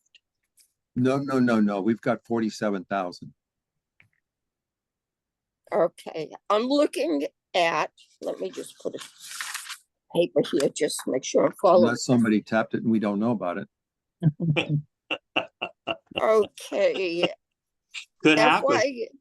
FY 25 budgeted amount was 45,250. Yeah. And we've spent, and we can look into this to see what exactly it was spent for, because I can't recollect. How the much was spent? 29,057. Really? Yep. What did we authorize for 29,000? Oops. Well, we have, our dues was how much? 3,000, and that's a separate line item. No, it still comes out of that line. I don't have that in front of me, but the last time I looked at it, it was 47,000. Nope. Admin expenses FY 25. FY 25 budgeted amount was 45,250. Actual spent FY 25, 29,057. Available 16,193.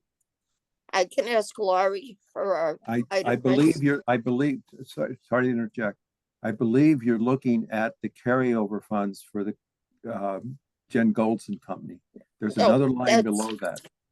That's what I'm looking at, the line below Calvin. The other one is FY 24. Wow. And we started with 35,000. You know what? I think they're taking out of the. I think they're taking the wrong line, because for the FY 24, that's for the JM Golson contract, shows nothing spent. So I think they're taking out of the wrong line. They're using the wrong account number. Okay, I'll follow up with Laurie for that. So my suggestion is 20,000, not to exceed 20,000. But that's up to Okay. Bill. I've written out a motion, roughly. I move that CPC set aside funds in the not to exceed $20,000 to employ the services of a preservationist / architectural historian to study, assess, and document the historical architecture and structure of the original interior of the townhouse. Such a study of the interior of the townhouse will enable the town to determine the future use of this important historical building. Something like that. Does that sound okay? Is that a Sounds motion? good. Sorry? That was his motion. Yeah. Okay, Bill, I'll can you, second that. I'll second it. okay. Bill, can you send a copy of that exact motion that you just read? Can I what? Can you just shoot me a copy of that motion? Probably. I've written it out by hand naturally. Okay, even your handwriting is Take a fine. picture. I can send it to you in an email. Would that work? Yep, that's good. Yeah, okay. I can read it again. No, that's okay. If you send it, does anybody need the motion read again? No. Just make Okay. sure the count number's in there, that it's the correct count number. Okay. Okay. Our friendly amendment to that is account number 530000, admin expenses FY 25. Thank you. Okay, thank you. Okay, got Yeah, that. Bill, I was asking for the copy of it just so I can. Don't have to write the whole thing right now, and I'll have your exact wording. Yeah, I'll send it Right, after the Great. meeting. okay, thank you so much. Yeah. Okay, discussion, we have a motion, and a second is Bill read. to allocate admin funds not to exceed 20,000 for the interior assessment. Any discussion? Okay, hearing none, roll call. Gina, yes. Maureen, Yes, Carlton, Yes, Jeff, Yes. Bill, Yes. and Pat. Yes. Great, thank you. Unanimous. Okay, new business eligibility form received for the multifunctional fields behind the middle school. There is an issue of the land being protected, under Article 97. So Gina, I read Carlton's email, and I Mhm. was gonna start to look at the deeds and that stuff, but there was an option in there where there could just be a letter of understanding between the school district and the town that would be used for that purpose. So why wouldn't we just do Right, that? correction, not correction, right. Right, I believe that's what Stuart had said. Yeah, he suggested, I believe he said for a path Stuart forward, Saginaw from the, because the town bought that land from the district. So that's all town owned land now. right, And I think, and I don't have the email in front of me, I'm just paraphrasing, but it said something like, as long as we have an agreement that that's used for town purposes for, recreation, that would suffice. Right. that's great to hear, but basically, No, well, that's what you sent me, Carlton, right? yeah, that was, but I've got an update on this. Basically, we reached out to the coalition. The coalition indicated that this is a quote, we're just voting tonight, hopefully, on the eligibility. Are they or are they not eligible? So what he said is all the different project elements in the application or that Gina sent appeared to be acceptable for CPA funding. The only line item that you would need to dig into a bit is the type of structure being considered for storage. For example, a small 10 by 10 shed for sports equipment should be fine, but a large heated brick building with electricity, a garage for vehicles and other amenities would be the type of structure that is not allowable. So basically what my due diligence found out is that all of those elements are eligible. All those things that are in that eligibility form are eligible. okay. What, Regardless of the deed and all that, they are eligible, whether or not a letter from the school committee or a letter from the town enables it, that's fine.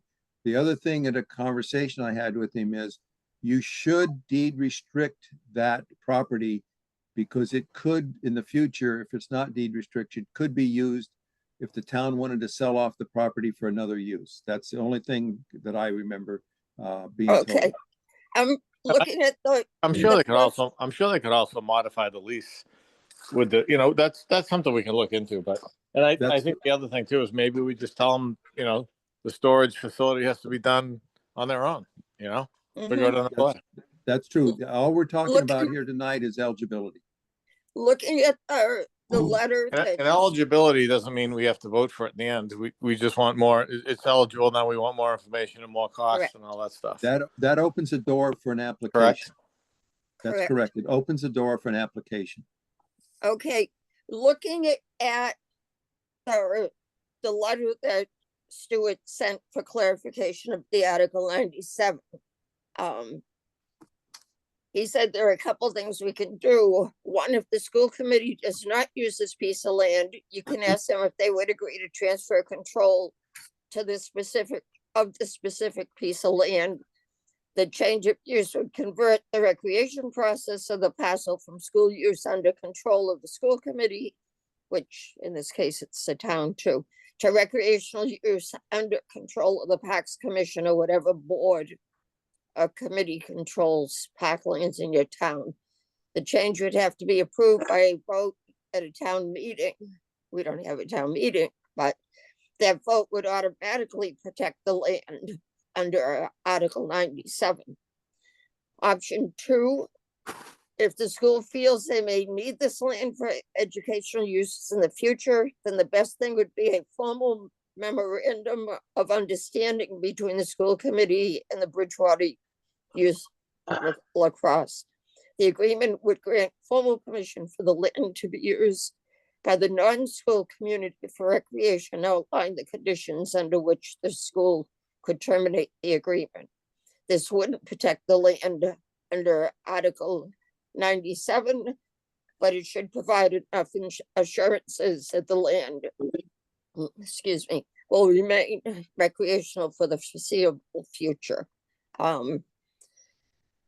So those are our, and that's just option 2, as Pat said, our letter of memorandum. But that's just a little backup for the land use. But before us tonight is just the eligibility form. So I move that we send back a letter to Rec Commission, Parks and Rec Commission, that their proposed uses are eligible for CPC funding, CPA funding, except that large storage, electrified buildings, etc., may not be eligible. And the other thing is, And give them and we need an agreement, and we need an agreement or deed restriction or something to go along with it. I was going to just add that, and the application, that's, if an application sent, it must show that the town and the school and anybody else actually agreed to this project development. That would be all the supporting letters. I'll second that. Okay, good. Okay, discussion. It should also be clarified that I know Lacrosse signed as the second signer, but this is multi-part. It's not for Lacrosse. Correct. They're pushing for it, but with this should be designed to be used by all. Right. So I- we should I think, push. it's to renovate tennis courts to be used by the public. It's to build rehabilitate existing fields, to provide safe access. It's to provide new turf irrigation. It's basically just anybody in town can use these. I think that the one thing that bothered me about the response from Stewart was that it said Lacrosse, and that's not the case. I mean, you know, Gina, that if recreation spearheads it, it's going to be inclusive of all Right. people in sports. I think he said Lacrosse, and that was my thought too. He said Lacrosse, but if that's the way it was signed, that's what he was taking from it. But it is It was definitely the application was signed by you guys, by Parks and Rec, right. but it said a second signer, and the way it was signed was by the head of Lacrosse. I don't know why he probably didn't even need to sign it. Well, Okay, I'll make sure that's Parks and all. Rec knows that To too. intersect here, that's all fine and good. Our communications with Stuart and Gina and I and Pat, because he's a proponent for this, were to clarify the eligibility specifically, and we've got that clarification. The how it's done and agreements and stuff is a second order question right now. Mm-hmm. Just to clarify, I'm not a proponent. I'm in favor of it, but Gina's rec commission and Lacrosse is the one applying for it. I Correct. stand corrected. You have been helping us think about this. Thank you very much. Mm-hmm. Great. Okay. Discussion on the motion. I made the we've motioned and seconded, right? Correct. To send the letter to Parks and Rec that it's eligible, that the application shows agreement between the school and the town. And also the caveat was that they The can't building. construct large structures. Great. Okay, Further discussion? Okay, hearing none. Roll call, Gina, yes. Gina, hold on. I tried to say, so, not to interrupt you, but the other thing too is the letter. I mean, the letter isn't going to restrict school access either. I mean, those kids are Bridgewater residents in that school. If the school wants to use these fields during the day, that's perfectly fine as well. That's a good point, but it's not relevant to eligibility. Right, but I'm saying the letter, we want to make sure that it'll be used for school purposes, for rec purposes. We don't want to exclude school use, I should say. Right, Understood. that's something when Parks and Rec does the application, they can put in to be clear about that. Just like the Williams School goes out and has recess on the Legion Field. You know what I mean? Same type of thing. Right. Right, okay, I'll talk to Parks and Rec at our meeting next week just to make sure that that point is very clear in the application. Okay, back to the roll call to vote that it is eligible with those stipulations as stated. I think I partially did the roll call, so let me do it again, because I'm not sure where we ended. Gina, yes. Maureen, Yes, Carlton, Yes, Jeff, Yes. Bill, Yes. and Pat. Yes. Okay, good. I'll get that letter off. We're almost there. We got a lot accomplished tonight. Committee liaison reports. I've kind of talked about Parks and Rec right throughout, so I'm not giving a report. I kind of get reports throughout. Maureen, anything for open space? yes. On the website for the parks, meaning, the open space parks, there are 3 videos now up on it, that Jeff Fowler and company help, facilitate. And they're for parks for, Titicate, Tuckerwood, and Carver's Pond. So if you go on there, this link, just click on it and they'll have a little preview about what the park's about and a little walkthrough on to show people where it is. Great. And is that, when you say you're online, is that the open space page or is that the Parks and Rec under Parklands? Well, that is the issue. Okay. We've talked to Josh about it. The fact that it's a struggle to find it. And so you have to kind of search it out. So they want to make a separate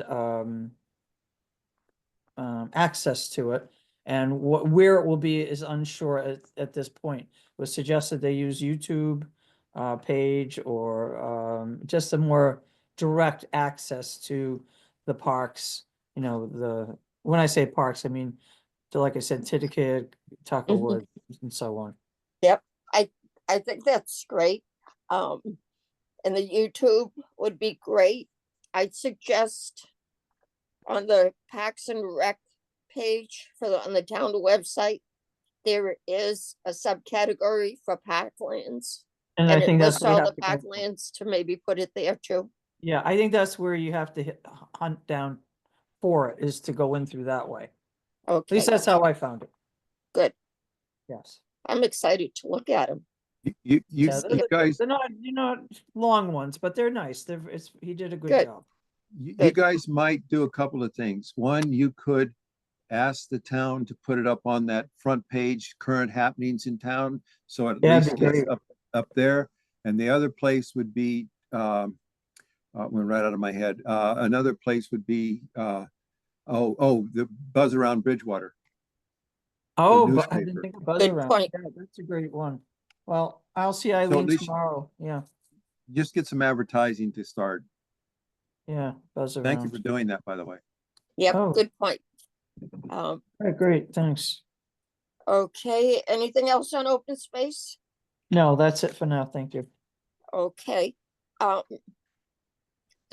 question, can I jump in on your open space report? I spoke with Eileen the other day. And she talked about Wyman Meadows, putting the trails in, and she said, Wildlands Trust is willing to do the work like they did at the Norfolk, provided that the town,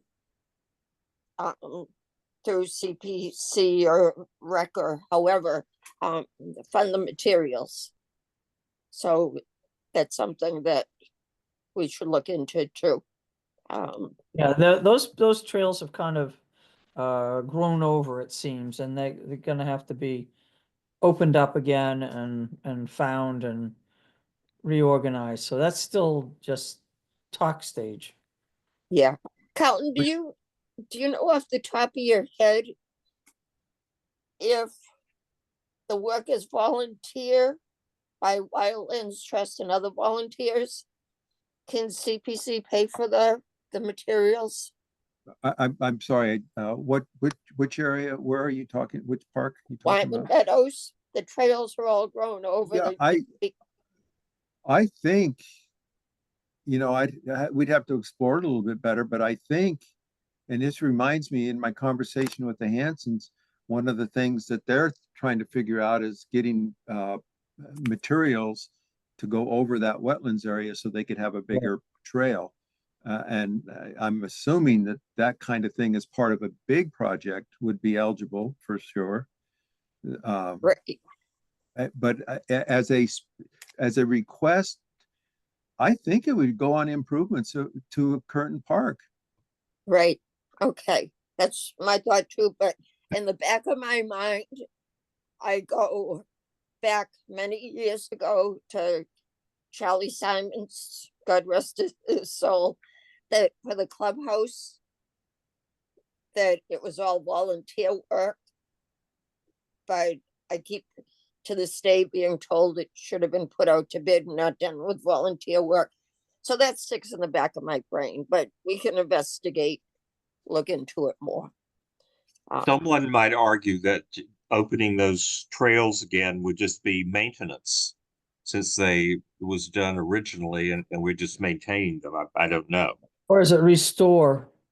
Or Restore, rehabilitate. that's a good word. Yep. Rather than maintain. Yep. Right. That's a good word. If you can just pass that info off to Eileen too. Yeah, I'll see you tomorrow. Yes. Good. Okay, do you have an open space meeting tomorrow? No, she and I are meeting with Shane about the 7-year plan that we have to do. Okay, good. I always intend to listen to your meetings and I remember them halfway through or when they're over. But okay, let's see. Jeff, anything for Historical Commission? Nothing to report this month. Okay. Who else? Bill? Nothing to Historic- report. Nothing to report this month. Okay. That's it. For committee liaison reports, or Pat, anything for planning board? I'm sorry, I didn't. No, I think I kind of covered the planning board one with the Old Field Estate subdivision. I think it's, planning board spent a lot of time approving that neighborhood, making sure it was done as an open space community and making sure that the river frontage was protected, and that's being taken over by a Wildlands Trust. And we also created with the developer, created this other area as assemblage to the Jenny Leonard Park. So I hope we take it, and just hearing the open space meeting and Eileen and the group meeting on that, maybe the open space committee should write a letter in support of the town grabbing that open space. It's somewhere around 11 acres, I believe.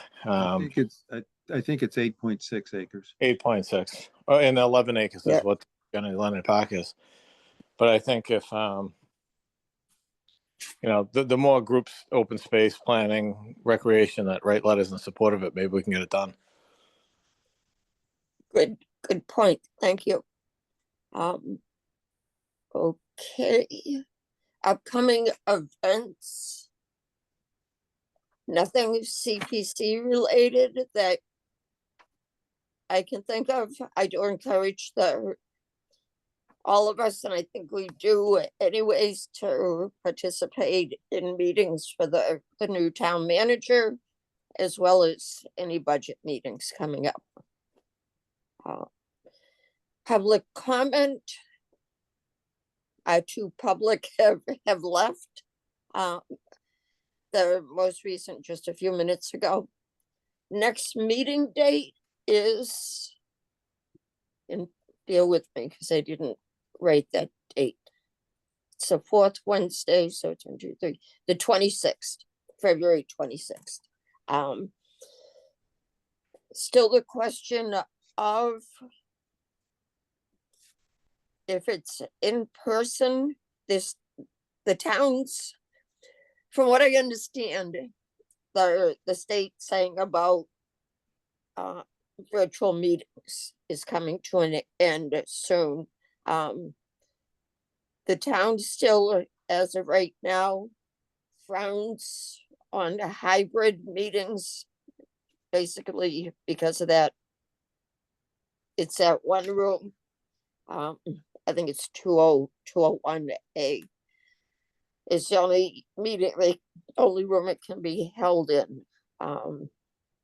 While it's being decided, what's the preference of the CPC for virtual, or if we could do hybrid, which would be my choice, but that would be up to the town if they let us, or in person. Any option we pick, the meetings have to be recorded, which I think is a great idea. Thoughts on virtual or in person? Maureen? I'm pretty much open to whatever. I mean, it's nice to sit at home and do the meeting and be relaxed, have my feet up, but you know, it's also nice to see people in public. Yep. Okay, Carlton, your thoughts? I think hybrid is the right way to go. Because, and I've had meetings in that room that have been very successful. I understand the concerns, but I think hybrid, the one we had, the last meeting we had was hybrid, and I thought it went very well. Okay, good. Thank you. Jeff, thoughts? I like the hybrid way. I mean, Okay. Yep, you have your feet up too. virtual works best for me, unless I can bring my 9-year-old with me to have his dinner at the Academy building. Yep, that's what I was thinking for those of you that have younger kids. The virtual probably works great. Bill, And your thoughts? I'm kind of old fashioned. I prefer in-person meetings. All of our HDC meetings for the last year and a half have been in person. And I guess I just prefer that. But hybrid also has some advantages. I can see that.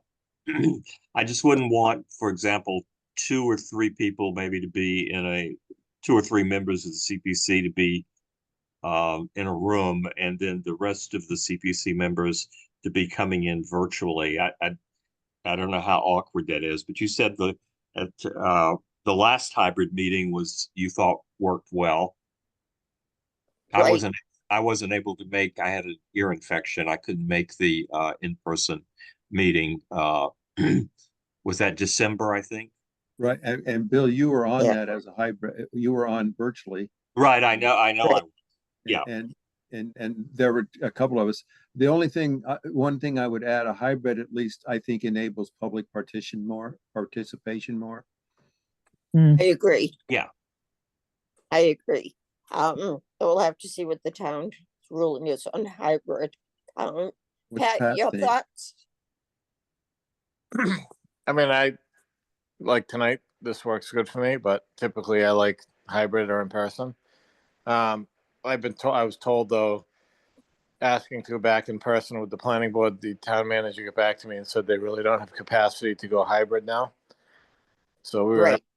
asked to stay, virtual. And it was her opinion that the governor might extend that March deadline. What is it, March? Is it March 1st or 31st? I think it's March 1st. So, yeah, I don't know. I mean, I think hybrid's probably best because then you please everybody. Mhm. But I think also we saw it the other night, and the one thing that my eyes got opened about, like as a chair or something, trying to run a hybrid meeting, there's a little bit of work.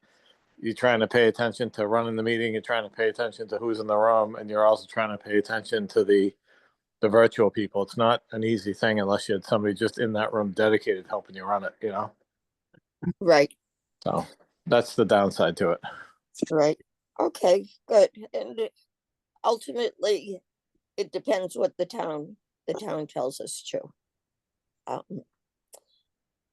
Okay, so we'll let you know what the meeting is, the 26th.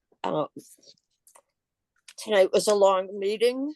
I thank everybody for their participation. We got a lot done. Once we take a lot of these projects off, we won't have much on our agenda, and there'll be short meetings, maybe. So if nothing else to add, I would entertain a motion to adjourn. I'll make an motion to adjourn. Okay, second Second. discussion. Hearing none, roll call. Gina, yes. Maureen, Yes. Carlton, Yes. Jeff.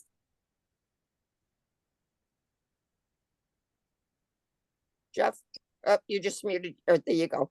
Yes. Okay, Bill Yes. and Pat. Yes. Meeting is adjourned at 8:52. Thank you, everybody, and have a great night. Bye-bye. Bye. Thanks. Bye-bye.